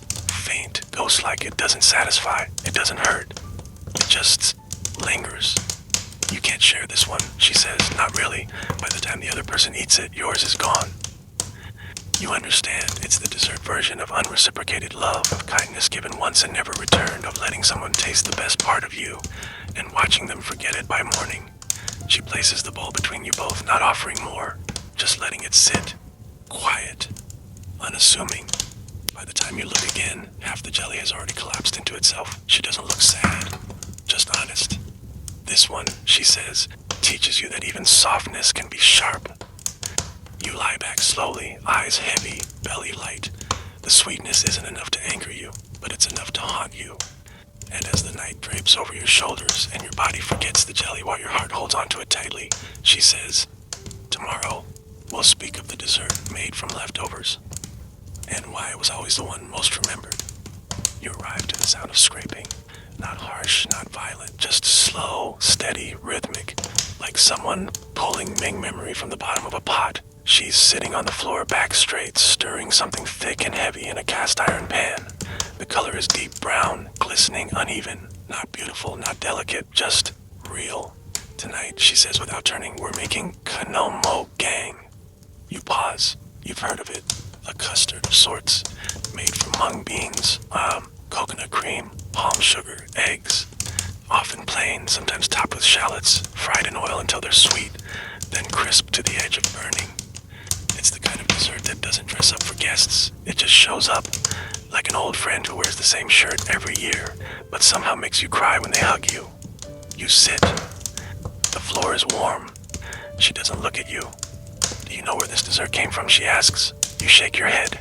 She keeps stirring. The spatula hits the pan with that quiet scrape, sigh rhythm. It feels like breathing. It feels like trying again. It came from scraps, she says.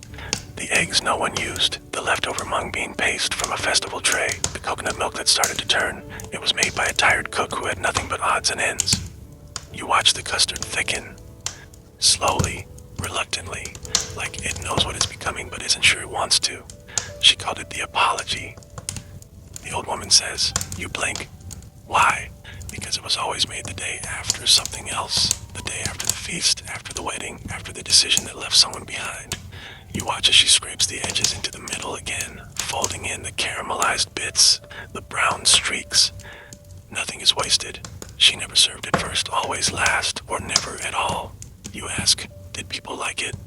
She shrugs. They didn't love it, but they remembered it. She pours the thick custard into a square pan lined with banana leaves. You smell it now. Not sweet like sugar, but deep, toasted, nutty. The kind of scent that lives under your fingernails long after you've washed your hands. Some say the queen once cried eating this, she says. Not because it was beautiful, because it tasted like something that had no right to still be good. You say nothing, because now it's baking, and the room smells like every ending you've ever made peace with too late. She begins slicing shallots, her hands steady. The sound of the knife is soft but confident, like someone making peace with what they've been given. She drops the shallots into hot oil. They sizzle instantly. The scent blooms, sharp, savory, rich, completely at odds with the custard beneath it. This is the part people fear, she says. Sweet and onion, love and ache, regret and hunger. The shallots turn golden, then copper, almost burnt. She spreads them on top of the custard like scars that aren't trying to hide. People think this dessert is humble, she says, but it's not. It's honest. It doesn't beg to be liked. You try a slice. It's soft, dense, a little grainy. The sweetness is low, earthy, and then the shallots hit. Crisp, fragrant, unexpectedly perfect. It tastes like being okay with what couldn't be fixed. You take another bite, not because it's delicious, but because it knows something about you. She watches, doesn't speak. You finish the slice. The aftertaste is slow, like dusk.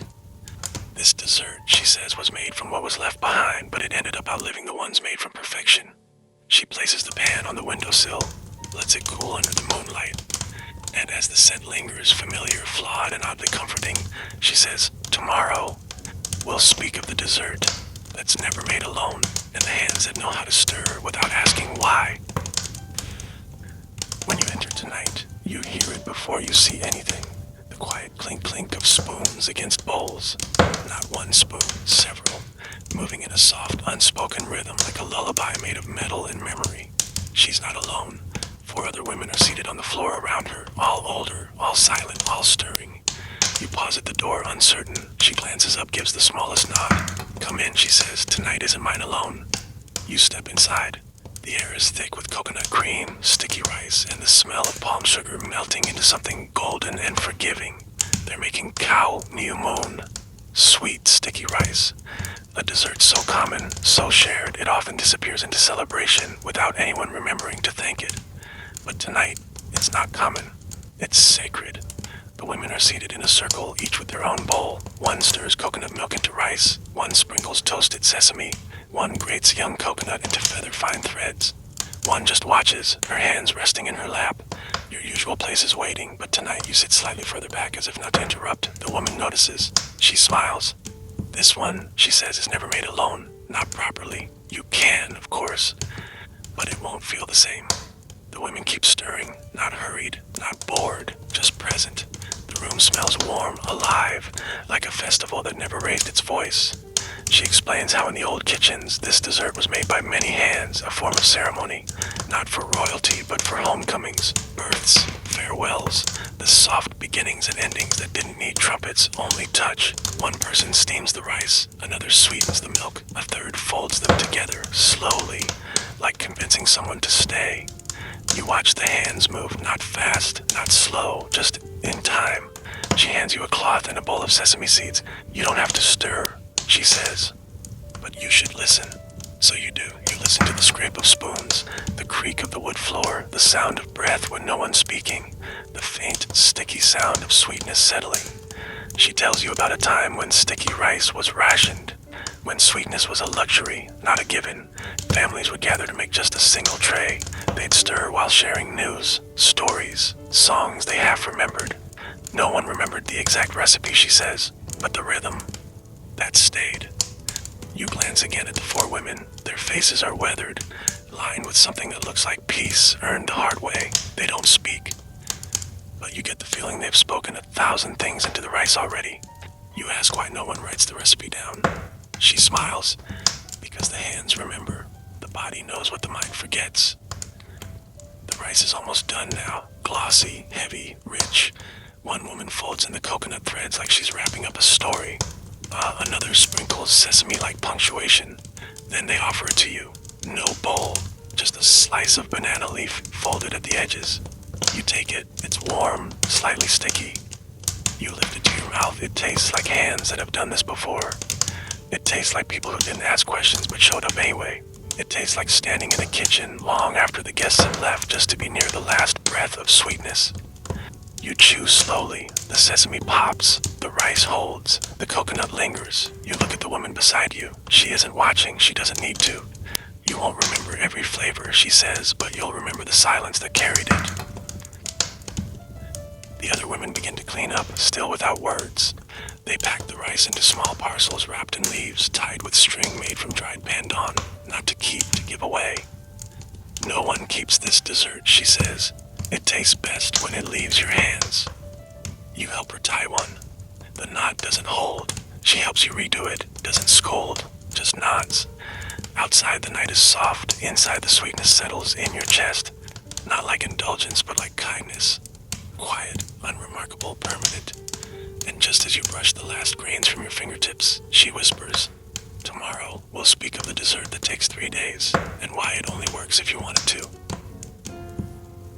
The door is already open. The smell greets you before anything else. A slow, warm sweetness that's somehow tired. Like sugar that's been awake too long. There's a heaviness to it, a kind of patience baked into the air. She's standing by the stove, sleeves rolled up, wrists dusted with flour. A large pot simmers beside her, covered tightly with a cloth tied at the edges. You sit quietly, no need to ask. You already know tonight's dessert isn't something you eat in minutes. This one, she says softly, takes 3 days. She doesn't smile when she says it, doesn't offer any drama, just the fact of it, like saying the moon is full or the rice is done. She brings out a round pan and lifts the cloth. Inside, a thick brown paste. Not glossy, not pretty, just determined. The surface is cracked, uneven, almost scarred. This is kanompia, she says, or rather, becoming it. You've heard of it, a flaky pastry, filled with sweetened mung bean or salted egg yolk. The kind of dessert that travels, that endures. But the version she's making tonight doesn't look ready to leave. She scoops some of the filling with a wooden spoon. It doesn't yield easily. She has to press, knead, coax it out. It starts as bean paste, she explains, but to become what it needs to be, it has to be cooked, and cooked, and cooked again. You watch as she folds the paste in her hands, fingers moving with quiet strength. Take the paste, soft, sweet, simple. Everyone loves it. She rolls it into small orbs. They look perfect, deceptively easy. But if you stop there, she says, they fall apart. Too soft, too trusting, so you wait. She places the balls onto a tray and covers them with a cloth. Day 2, she continues. You wrap them in dough, layer after layer, belts oil and flour and kneading until the outside is ready to protect what's inside. You glance at the counter. Sheets of dough are resting there, translucent and thin as paper. She begins wrapping one of the fillings, folding the edges like secrets. This is the hard part, she murmurs. Getting it to close, getting it to stay closed. It only works if your hands are calm. You watch her hands. They are steady, not slow, not fast, just sure. She seals the pastry, places it on a tray lined with parchment already stained with history. Day 3, she says, you bake. She gestures toward the oven, an old clay dome at the back of the room, the kind that breathes fire and refuses to apologize for it. You don't check on them too early, she says. You don't rush. If you open the oven at the wrong time, they crack. She wipes her hands. Or worse, they lie. They look fine, but inside they're still raw. You exhale. It sounds louder than you meant it to. She sees your face. Like people, she says. You only know they're ready when they stop resisting the heat. You ask if anyone still makes it this way. She shakes her head. Not often. Most people don't have the time, or the patience, or the memory. She lifts a finished pia from a small tin, still warm, marked with a tiny red dot in the center, the mark of completion. She breaks it open. The filling is golden, dense, smooth. The crust flakes just enough to make a soft sound, like paper folding itself. She hands you half. It's warm, not sweet at first, just rich. Then it opens. The flavor is deep, layered, like time made edible. You chew slowly. The silence stretches. It was brought here centuries ago, she says, by a woman who spoke 3 languages and trusted no one. You blink. She made this alone for years, then finally taught her daughter, who taught hers, and so on, but never all at once, only one part at a time. You ask why. Because no one deserves the whole recipe on day 1, she says. You have to live into it. The half in your hand is gone now. You don't remember finishing it, but the taste, that stays. She begins preparing the next batch for tomorrow, quietly, peacefully. The sweetness in this dessert, she says, isn't from sugar, it's from staying. You nod. You get it. Outside, the sky is thick with stars that no longer need to prove anything. Inside, the tray cools. And as your eyelids begin to lower, the weight of 3 days settling in your chest, she says, tomorrow, we'll speak of the dessert too bitter to sell, and why it was always made in secret. Tonight, there is no tray waiting, no dessert on the table, just a small iron pot blackened at the edges, and a silence that tastes faintly of old things. She's standing by the open window, backlit by moonlight. Her hands are empty. You've never seen her hands empty. You step in. She doesn't turn right away. Then finally, tonight, she says, is not for sweetness. You sit quietly, carefully. The room smells unfamiliar, not bad, but sharp. Like burnt coffee and overripe fruit. There's no warmth in it, no welcome. She moves to the pot, removes the lid. Inside is a thick, dark paste. Not liquid, not solid. A color somewhere between ink and shadow. It doesn't glisten. It absorbs light. You hesitate. She sees it. It's kanam tan kem, she says. The bitter palm sugar sweet. A contradiction in the name. You say so. She nods. Because the name lies. She dips a spoon into the paste. It resists. You can smell it now. Fermented palm fruit, salt, ash, not a dessert anyone would request. Not something that ends up on temple platters or wedding trays. This one, she says, was never made to be sold or shared. Only offered. You ask, offered to whom? She shrugs. To the one who couldn't speak, to the one who had to stay, to the one who wasn't chosen. She hands you a small ceramic dish, worn, chipped, clearly used 1,000 times. Inside, a single scoop of the paste. It's thick, cold, smells like something aged in silence. You don't eat it, yet. She begins to stir what's left in the pot again slowly. You hear the scrape, familiar by now, but heavier, less hopeful. Some ingredients, she says, aren't pleasant, but they're honest. Fermented palm, cracked salt, burnt husk. You don't disguise them, you accept them.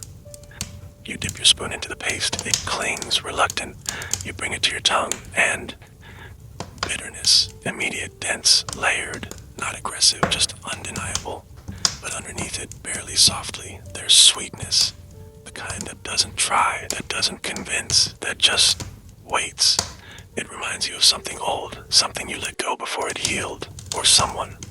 She watches you chew. This was made by widows, she says, by sisters who were never married, by the ones who boiled fruit alone while everyone else danced. You swallow, the aftertaste is truthful. It doesn't ask for your approval, it just remains. No one bought this, she adds, like no one put it in glass cases, but every year it was made, quietly in the corners of kitchens with hands that didn't need praise. She moves to the window again. In some villages, she says, they say if you eat this on a full moon, your regrets speak in your sleep. You glance at the pot. She smiles, not kindly, but knowingly. They never wrote this one down, she says, because if you had to ask how to make it, you hadn't lived enough. You look at your dish, the paste thickening further, drying at the edges. It's not the kind of dessert you crave, she says. It's the kind you return to when the craving is gone. You sit with that.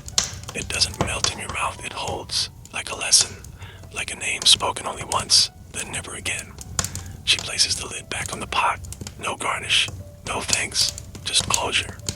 And as your eyes begin to slow, your mouth still holding the trace of bitterness, she says, tomorrow, we'll speak of the dessert so light it floats and the one woman who used it to escape everything. The candle is flickering more than usual. It dances like it's trying to rise, as if something in the room is too weightless to stay still. She isn't seated. She's pacing, slow circles near the window holding a small metal tin. Oval, tarnished at the edges, polished in the center by years of fingers. You sense it before she says a word. Tonight's dessert is not heavy. She stops, opens the lid. The scent hits you immediately. Pandan, egg, a whisper of vanilla and something else. Steam. She turns to you. Her voice is quiet. Kanom Sai. You blink. You know that name, but she shakes her head. Not the one you're thinking of, not the rice flour version, not the filled kind. She lifts something out of the tin. It's soft, pale green, small, almost weightless. You can barely feel it on your palm. Some call it the floating sweet, she says, because if you drop it in water, it doesn't sink, it drifts, like an apology. You hold it closer, the surface is wrinkled, not from age, but from steam. Gently folded, shaped in cloth, then unwrapped like a secret. She sits. This dessert, she says, was made only by women with no address. You look up. No house, no name, no husband, no plan, she explains. They move through cities, through kitchens, through markets, always moving, always polite. She tells you of one such woman, quiet, unnoticed, who carried her ingredients in a silk pouch, her steamer in a straw basket. No stall, no table, just a single question whispered in alleyways. Do you want something sweet that doesn't stay? And if someone said yes, she would make it, on the spot, in silence, a bowl of batter, a single piece of cloth, a steamer made from bamboo. It cooked fast, the old woman says, because it had to, because the kind of people who wanted it never lingered. You take a bite, it melts, it's barely there, just a soft custard, airy, eggy, sweet, and then gone. No chew, no resistance, like breath escaping your mouth before a lie. She nods, you understand. It doesn't fill you, it doesn't cling, it doesn't ask anything of you, but somehow it feels more honest than any dessert so far. The woman who made it, she says, never used the same recipe twice. She adjusted it for the mood, for the weather, for the silence in the eyes of the person she was feeding. You ask what happened to her. She shrugs. Some say she disappeared into the hills. Others say she drowned, that the dessert didn't float that time, that it followed her down. The old woman pulls out another one, places it in your palm without a word. You look at it, so soft, so fragile, it feels wrong to eat it twice. But you do. And again it melts. It leaves nothing behind but the idea of sweetness, the ghost of comfort, a kindness that refuses permanence. She made it for herself too, the woman adds. Only once, on the day she decided she didn't need to be remembered. You stare into your empty hand. It's not loss that you feel, it's release. She places the tin back on the shelf. You notice it has no label, no inscription, just worn metal, cool to the touch. She believed some things shouldn't last, she says, because if they do, they start to expect too much. You lie back, and the softness follows you, not into your stomach but your chest. As your breath slows and your body fades into the cushion, you hear her whisper, tomorrow we'll speak of the dessert that cannot be named and why only broken hearts can taste it. Tonight there is no scent, no sugar, no coconut, no whisper of pandan, no clove, no ginger, just air, still, blank, expectant. You step inside, she's already seated. There is no candle, only moonlight. Silver, sharp, quiet. On the table before her, a single bowl covered in black silk, not tied, just laid over it like a veil. She doesn't look up when she speaks. Tonight's dessert has no name. You hesitate. She nods. That's right, you're not meant to know it. Not now. Not yet. You sit slower than usual. Even your heartbeat feels quieter. She lifts the silk. Inside the bowl, a pale gray mass, smooth, unbroken, steamless. It could be rice pudding, it could be jelly, it could be ash, it could be something your memory created just to feel safe. She says nothing. You wait. Then finally, it's made only once. You blink. For each person, she adds. She slides the bowl toward you. You look in. You smell nothing, but when you lean closer, something happens. It feels familiar. Not the sight, not the taste. You haven't tasted it, but the emotion. It feels like the moment before you cried, or the pause after someone said it's over and you smiled anyway. This dessert, she says, only appears when the heart has broken properly. You look up. Properly, you echo. She meets her gaze for the first time that night. Yes, she says.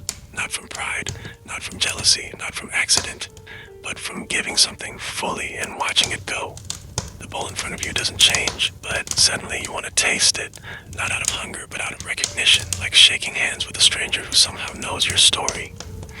She places a small spoon beside it, wooden, plain, no carvings. You hesitate. You can't rush this one, she says. It only tastes right when you're ready to forgive what couldn't love you back. You pick up the spoon, scoop a small bite. The texture is indescribable. Not soft, not hard, like memory made edible. You taste it, and for a moment your throat closes. Not because of the flavor, because of what it brings. It tastes like the last words you never got to say, like a love letter returned unopened, like the scent of someone else's clothes still folded in your drawer months after they left. It tastes like surrender, the kind that hurts less than you expected. You look at her. She's not watching. She's wrapping the silk again, gently, carefully. This dessert has no name, she repeats, because once you name it, it belongs to the past.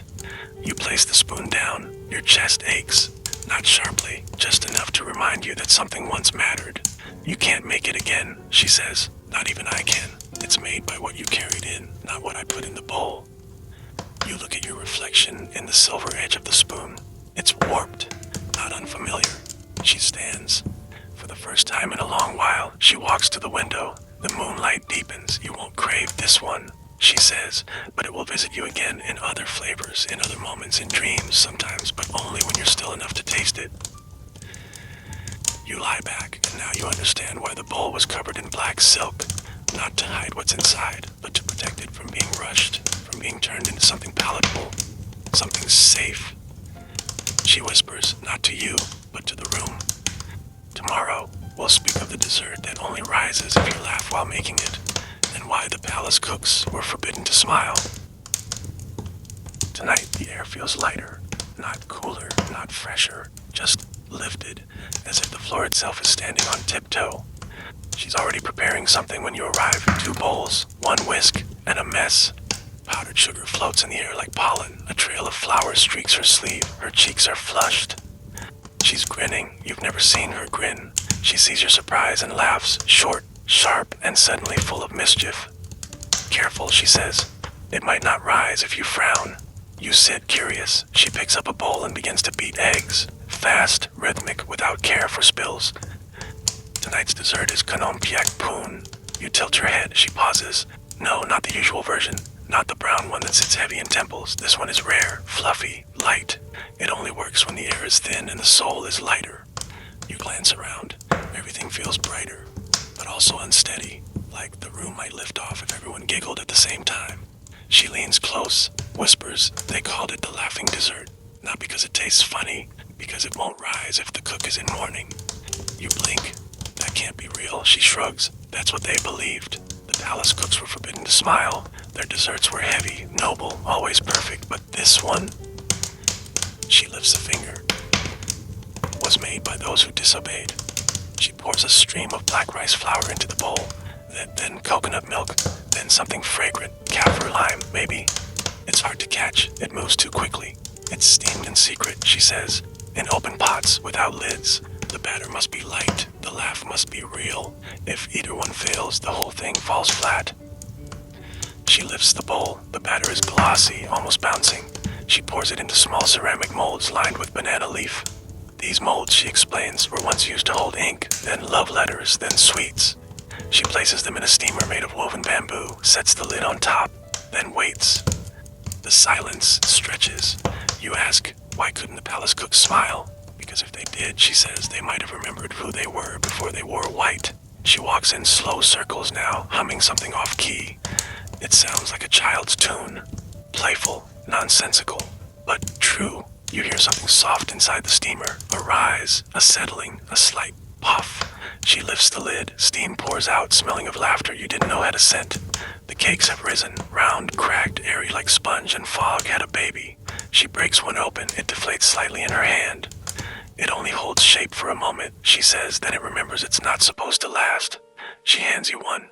You bite. It's warm, light, just sweet enough to be dessert. Just hollow enough to remind you of joy. Not joy like triumph, joy like an accident, like laughing during a funeral, like dancing when no one's watching. It tastes like defiance softened by sugar. She takes a bite too. You know what happened to the cook who first made this? She asks. You shake your head. She served it to the wrong person, a nobleman. He didn't laugh, said it was unworthy, called it a poor woman's trick. You frown. She grins wider. Next day, half the court requested it, secretly, by name, in writing, but never allowed. You finish the cake. You already miss it. It's not remembered because it's perfect, she says. It's remembered because it dared to be light in a place that demanded weight. She begins making more, not because anyone asked, just because the batter is still laughing. You lie back, the sweetness fading, but the air is still playful. And as your lids begin to fall, your chest soft from cake and memory, she whispers, tomorrow, we'll speak of the dessert that needs to be forgotten in order to be finished, and why some recipes only reveal themselves once. Tonight there's a blank page waiting on the table. No tray, no bowl, no ingredients, just parchment, yellowed at the edges, and a single brush resting across it. She sits beside it, not touching anything. Her hands are folded in her lap. Her eyes for once aren't on you, they're on the page. You sit, slowly. She doesn't speak right away. The silence tonight is different, not patient, not playful. It feels like something is missing on purpose. Finally, she says, tonight's dessert has no recipe. You glance at the parchment again. No ink, no list, no steps. She lifts the brush, dips it in nothing, and hovers it above the page. This is Kanomairu Chat, she says. You blink. The sweet without a name. Or, if you prefer, I don't remember what it's called. You smile faintly. She doesn't. It's not a joke, she says. It's a kind of dessert that appears once, only once, and never in the same way. You tilt your head. She explains. There was a woman who baked every day, not for money, not for the market, just for the feeling. She never wrote anything down. She refused. She said, if it needs to last forever, it's not dessert. You glance again at the page. Each time, she continues, she let her hands decide what was left on the shelf, what the wind smelled like that morning, whether she missed someone. She begins placing things on the table. A pinch of glutinous rice flour, a bowl of cooled jasmine water, a small plate of fruit that's almost too ripe. There were times, she says, the dessert came out strange, sour, or sticky, or half-burned, but once, just once, she made something perfect. She pauses, soft like breath, sweet like memory, gone in 2 bites. You ask what it was, she just looks at the page. No one remembers, she whispers. She didn't write it down, she didn't make it again. She said it's not a dessert if it asks to be repeated. She begins to mix what she has on the table. Nothing measured, no process. You realize something strange. She's not showing you how to make it, she's showing you how to forget it. The dough is uneven. The scent, vague. It reminds you of 5 different desserts you've eaten and none of them at the same time. She forms a small ball in her palm, steams it briefly over a kettle. No mold, no glaze, no ceremony. She hands it to you. You eat it, and it's familiar, but only for a second. A flash of childhood, a taste you might have dreamed once. Then blank. Like your tongue exhaled, you try to describe it. She stops you. Don't, she says. If you try to name it, it will taste like something else. You go quiet, let the flavor vanish, let the feeling linger instead. She paints a small circle on the blank parchment with the wet brush. Water only, no ink. It darkens for a moment, then dries clear. She sets the page aside. That's how you record it, she says, by letting it leave. You ask if she remembers the first time she made this dessert. She smiles for the first time tonight. No, she says. That's how I know it worked. You lie back, unsure if you're full or empty. There's no aftertaste, no trace. But still, something sits in your chest like the echo of sweetness, like a name you almost remember when waking. And as the candle burns low without casting a shadow, she whispers, "Tomorrow we'll speak of the dessert made for ghosts, and why the best ones were never meant for the living." Tonight, the windows are open. The air is cooler, soft, drifting in and out as if the room itself is breathing. You hear distant chimes, or maybe it's wind brushing through bamboo, or maybe it's something else. She stands by a low altar this time. A bundle of incense rests in her hand. It's unlit. The room smells faintly of old paper and smoke that left hours ago. She turns when you enter. "Tonight," she says, "we cook for someone who won't eat." You pause in the doorway. She nods toward the floor. "Come, sit. You don't have to speak." You do as she says. The cushion tonight is thinner, older. You feel the floor more than usual. It grounds you. On the table before her is a small wooden tray, 4 tiny bowls arranged precisely. Each one contains something simple: sticky rice, sliced banana, black sesame, coconut cream. She speaks softly. "Kanom lek," the offering dessert. Made not for taste, not for display, not even for memory. Just presence. You ask, presents for whom? She lights the incense for those who left before dessert was served. She begins to assemble something, a square of banana leaf folded like a boat, a scoop of rice, a slice of banana laid gently across it, a drizzle of coconut, 1 pinch of sesame. No heat, no steam, no fragrance. It's the quietest dessert you've seen. She finishes and without ceremony places it on the altar. They say, she murmurs, the dead don't need sweetness, just to be remembered during it. You sit in the hush that follows. It's not uncomfortable, just thin. She tells you a story, one of the few she whispers. A boy used to help his mother make this dessert every year for his father's death day. He never liked it, said it tasted like nothing, said it was too soft, too plain. Years later, after his mother passed, he tried to make it again, for her. But nothing tasted right. He forgot how much rice, how to fold the leaf, which banana to use. So he left it blank, she says. No banana, no sesame, just a square of rice wrapped in silence. And when he set it on the altar, he cried for the first time. You feel it in your ribs, that kind of ache, small, quiet, permanent. She hands you a leaf. You blink. For me, she nods. For whoever didn't get to say goodbye, whoever left the table early, whoever still visits your dreams when you're too tired to ask why. You fold it slowly. It's not perfect. The rice sticks to your fingers. The banana slice tears. The coconut spills. She doesn't correct you. Instead, she lights a second stick of incense and places it beside yours. Perfection scares the dead, she says. They don't need beauty, they need proof you remembered. You set your small, uneven boat beside hers, and together you say nothing. She looks out the window, watching the smoke curl into the night. Some say, she says, if the dessert is just right, the ghost will visit your dreams. Not to haunt, just to sit, just to eat. You ask, has it ever worked? She looks at you, eyes soft and old. Once, she says, and that was enough. You lie back. There's no taste on your tongue, no sugar, no salt, but your hands feel fuller than usual. And just before your breath begins to slow and the incense fades into the night air, she whispers, "Tomorrow, we'll speak of the dessert that chooses you, and why no one who tries to find it ever does." Tonight, the room is empty, utterly. No bowls, no stove, no tray, waiting with cloth draped in expectation. She's not at the window, not at the table. For a moment you wonder if you've arrived too early or too late. Then you notice something. In the center of the room, a single ceramic plate. Plain, round, nothing on it, and beside it, a folded note. You sit without being told. Your breath feels louder than usual. You unfold the paper. It reads in her handwriting. Tonight's dessert cannot be made, it must come to you. You look around. Still no one. Then, footsteps, soft, bare. She enters from the shadows like smoke returning to the room. She carries nothing. She sits and smiles. There's a dessert, she begins, that only appears when it's ready, not when you are. You ask what it's called. She shakes her head. No one knows, because the ones who taste it stop looking for the name. She nods toward the empty plate. You can't make it. You can't buy it. You can't request it. You simply live your life, and if you're lucky, it appears when you need it most. You frown slightly. How will I know? She leans forward softly. Because it won't taste like dessert. It will taste like rest. You wait. Nothing happens.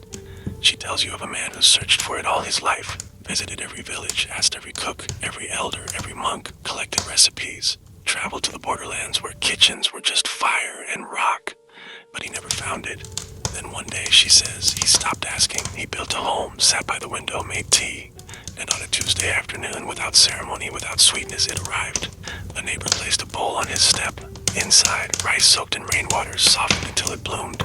No sugar, no garnish. He tasted it and knew. You look at the plate again, empty still, but something in your stomach shifts. Not hunger, not yearning, just readiness. She nods. It doesn't always come in food. Sometimes it's a letter, a laugh, a breeze at the right moment. But when it arrives, you don't need to eat anything else. You sit with the plate between you both. She doesn't rush. She doesn't fill it, because it's not hers to fill. You ask, have you tasted it? She smiles faintly. Only once. You wait. She doesn't explain. Instead, she lays a hand beside the plate, not touching it, just resting. The tragedy, she says, is most people chase it, and chasing frightens it away. You lean back, your eyes soft. The candle tonight burns low, steady, silent. And for the first time, you wonder if perhaps you've already tasted it and just didn't recognize it at the time. She stands slowly, walks to the window. The moon is full but gentle. She doesn't look back when she speaks. Tomorrow, we'll speak of the dessert made from silence, and why no one who talks while eating it remembers the taste. Tonight, the room greets you with hush. Not emptiness, not absence, but presence. So quiet, it wraps around your ankles like cool mist. She is already seated, cross-legged, eyes closed, in front of her a round tray. On it, 5 small ceramic cups, all covered. No steam, no scent. You sit carefully. She opens her eyes slowly, smiles but not with her mouth, just with her breath. Tonight, she says, we make kunum yup. You blink. The name means nothing to you. She nods as if she expected that. It means the quiet sweet. It has no real recipe, no fixed ingredients, only rules. You wait. She lifts the cover off one cup. Inside, white jelly, glossy and unmoving like moonlight caught in a bowl. She doesn't speak. She uncovers the second. A square of compressed coconut, dense, pale, silent. The third, something translucent, shaped like a teardrop. The fourth, a pale green orb, dusted in rice flour. The fifth, nothing. Just an empty cup, perfectly clean. You glance at her as she nods toward the tray. Choose one. You reach for the fourth. She raises a finger. No speaking. You freeze. Her voice lowers. This dessert only reveals its truth when eaten in complete silence. Not just the mouth, the mind. You wait. She gestures again. Now. You pick up the green orb. It yields instantly. Your fingers dusted with flour. You bring it to your lips. You chew, slowly, softly. No crunch, no pop. The flavor is gentle, barely there. Sweetness that arrives like memory, slow, cautious, then real. But as you chew, something else happens. Thoughts slow. Your mind doesn't try to label the taste. It doesn't search for what's missing. It just receives. She watches, doesn't smile, doesn't nod. Because this isn't a dessert for approval. When you finish, you look back at her. She points to the second, the compressed coconut. You pick it up, eat. It's heavy, not in the body, in the head. Like something that insists on being taken seriously. Each chew pulls your awareness lower. More stillness, still silence. Then the third, the teardrop. It vanishes almost immediately. And in that brief moment, you remember something.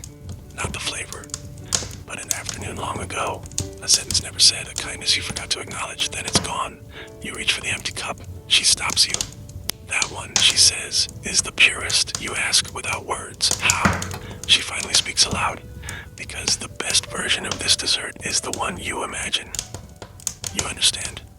She tells you, once a year, the palace allowed the cooks to prepare this for themselves. No audience, no tasting by royals, no records, no compliments, but no one was allowed to speak during the preparation.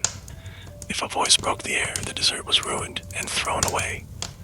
They said, she whispers, the quiet carried the flavor. That every sound swallowed stole a little of the sweetness. You sit with that. She begins placing the lids back on each cup one by one. The final cup, she says, touching the empty one, is not for filling, it's for listening, to to whatever arrives in its place. You look down, and now in that emptiness, you taste something. Not a flavor, not on your tongue, a warmth in your chest, the kind that happens when no one expects anything from you, not even words. She rises. She doesn't ask how it tasted, because if you can describe it, you missed it. And as your thoughts quiet and your breath slows to match the silence in the cup, she says, "Tomorrow, we'll speak of the dessert that is always stolen, and why it tastes better that way." Tonight, the door is already ajar, as if someone left in a hurry, or more likely, as if someone doesn't want to be seen letting you in. You enter. She's standing near the shelf where she usually keeps the wrapped trays and heirloom tins, but tonight her hands are empty and her eyes flick toward the door behind you, listening. Then she turns. "Tonight," she says, "we make the dessert you're not supposed to eat." You pause in the middle of the room. She grins, but not kindly. It's a sideways kind of grin. "Kanam Chao Chun," she says, "you probably won't find it in books, not because it was rare, but because no one wrote down stolen recipes." She gestures toward a small table. On it, a bowl of steamed tapioca pearls, a dish of shredded coconut, a spoon stuck deep in a jar of dark palm syrup, and a single wooden plate already wet from something recently missing omblev. She doesn't explain yet. Instead, she sits and starts assembling. Her hands move quickly like she's done this too many times. "Long ago," she says, "this was the dessert the servants made. Not for the royals, not for the guests, for themselves." She scoops the tapioca, glistening, clear, soft like soap bubbles that didn't pop, and drops it onto the plate. Then a pinch of coconut, a ribbon of syrup. Done. She pushes it toward you. You blink. "That's it." She shrugs. You expected ceremony. You taste it. It's light, sweet, chewy, cool, oddly satisfying. But there's something else too. A flicker of tension, like you're eating something that wasn't meant for you. She watches you carefully. "They made it from scraps," she says. "What dripped, what fell, what was trimmed off the royal trays." You swallow. "And yet," she leans closer, "this dessert was better. Always better." You frown. She nods. "Because it was eaten without fear of judgment. No gold leaf, no carved fruit. Just pleasure, just enough." She tells you how the cooks, late at night, would sneak handfuls into their sleeves, hide them in banana leaves tucked into waistbands, share them in corners behind the rice sacks. They said it was sweeter when no one was looking. She whispers, "That sugar stolen tasted bolder." You glance down at your plate. You finish it in 2 more bites. Fast. Quiet. She doesn't offer another. She simply says, "The palace knew, of course, but they never banned it. Why?" She smiles again, this time with something darker behind it. "Because they knew that if people stopped stealing sweets, they'd start stealing something else." You lean back. The flavor still clings to your teeth. A soft rebellion. A hint of freedom smuggled past propriety. She begins cleaning the table with a cloth that already smells of syrup and secrecy. "I made this once," she says, "for a girl who'd just been told she wasn't good enough to wear the uniform. Too poor, too plain." You ask, "What happened?" "She ate 3 bowls," the woman says, "then walked into the palace kitchen and started cooking anyway." You smile. She doesn't. She was fired by sunset. You stop smiling. She made her own stall. Sold this dessert for 5 coins. Never changed the recipe. And for years, her line was longer than the royal chef's. She wipes the last of the syrup from the table. She said, "It tastes better when you take it back." You lie down slowly. You feel full, but light, like someone told you a secret and fed you a story in the same spoon. The wind rustles the open door behind you. And just before the night closes in, she says, voice lower than usual, "Tomorrow, we'll speak of the dessert made with a lie, and why no one ever wants to know the truth after tasting it." Tonight, the room is dimmer than usual, not from lack of light, but from something in the walls, the air, the space between the cushions. The candle burns low and sideways, as if unsure whether it should stay. She's seated already, still, too still. On the table, a covered bowl, a spoon turned upside down, and a piece of folded parchment tucked beneath a rock. She doesn't speak at first. You wait. Finally, she lifts the bowl's cover. Inside, a glistening dessert, almost too perfect. Smooth, creamy, shaped like a flower, but symmetrical, unnaturally so. The color is gentle, soft ivory like milk that has never boiled. You've never seen anything like it. "This," she says softly, "is Kanum Kluk Klai." You pause. That name doesn't exist in your memory. It means the blended sweet, she continues, but no one calls it that. No one even asks where it came from. She slides the folded parchment toward you. You don't open it. Because it wasn't born from tradition, she says, or celebration, or even hunger. It was made from a lie. She takes a deep breath. There was a woman, not royal, not trained, who once served this to a visiting nobleman. Said it was an old family recipe, passed down through generations, honored in her village. You nod slowly. She invented it that morning, made from things that didn't belong together. Rice flour, coconut milk, a bit of cheese, white sugar, a touch of perfume. You blink. Cheese. She smirks. Exactly. He loved it. Demanded it again and again and again.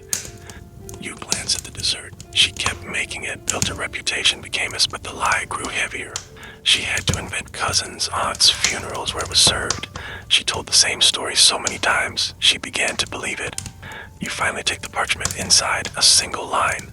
This recipe has no roots. She watches you read it. She told me that, the woman says, before she died, before her hand stopped stirring. You look at the dessert again, it's too pretty, too calm.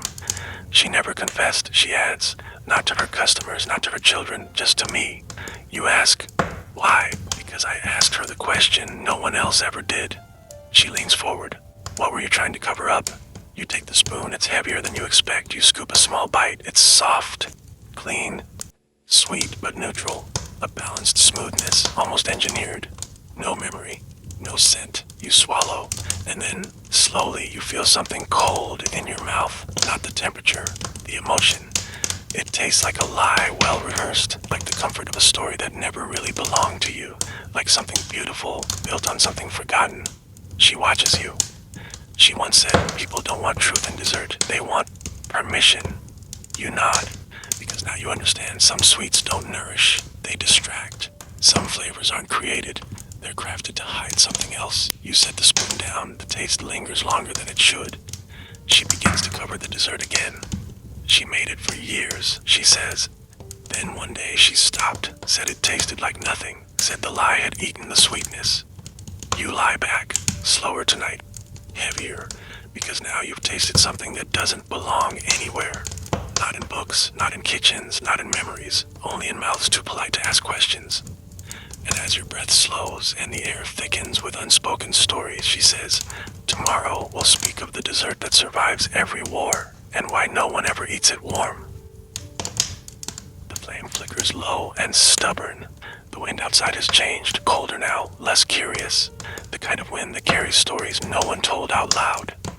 She sits closer to the fire than usual, huddled in her shawl, her hands cupped around a metal pot so old its handles have faded into the shape of hands that once held it. No smiles tonight. She looks at you, eyes sharp. Tired, yes, but alert, like someone who's been waiting for this story all along. Tonight, she says, we make the dessert that doesn't die. She lifts the lid from the pot. Inside, thick rice, dark, glossy, packed tight like it was meant to last 100 years. The scent is dense, sticky rice, tamarind, something fermented, something smoked. She stirs it with the back of a spoon. It moves like memory soaked in ash. This is Kautum Kluak, she says, or at least it used to be. You ask, used to?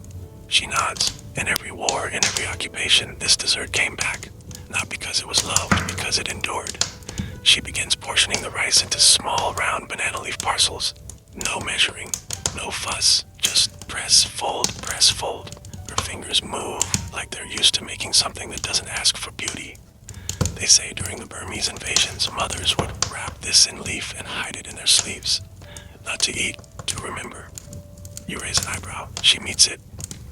They said if you had this sweet in your hand, you could remember your name even after your home was ash. She adds a strip of preserved banana to one, tucks it into the center like a secret. It's always cold, she says.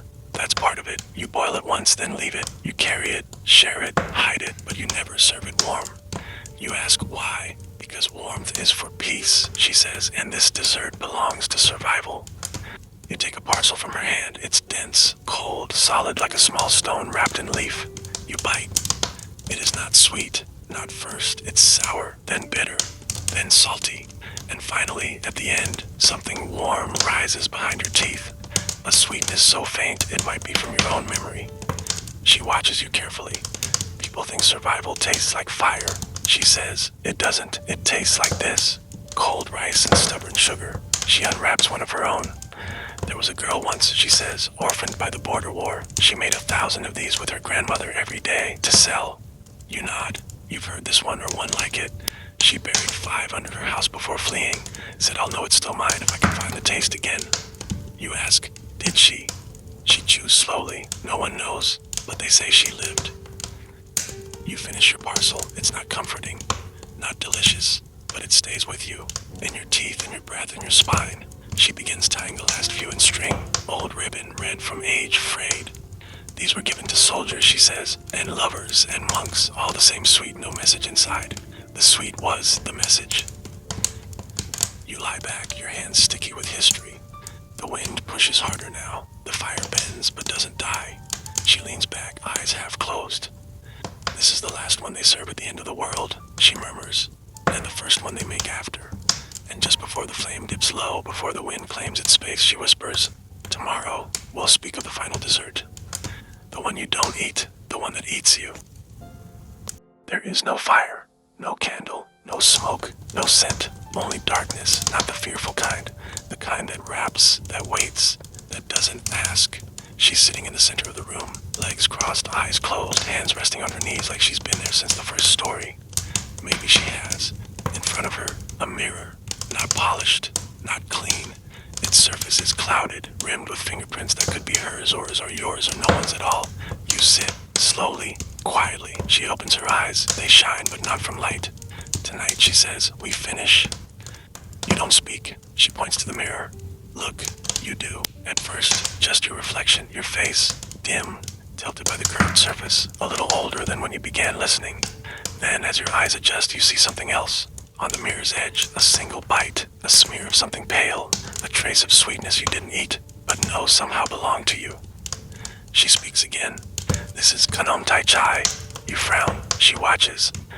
The name doesn't translate. It's not in books. No recipe, no ingredients, because it's not something you make. It's something that makes you.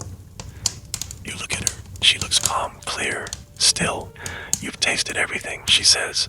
The sweets made of sorrow, of pride, of forgiveness, of absence. You've eaten silence, you've swallowed memory, you've chewed on ghosts. You nod slowly. This is the one you don't taste, she says, because by now, it's in you. She places a small bowl beside the mirror. Empty. You don't need another dessert, she says. You are the dessert now. You inhale sharply. You carry every flavor, every choice, every grief folded into sweetness. You hold it in your hands, your words, your silence.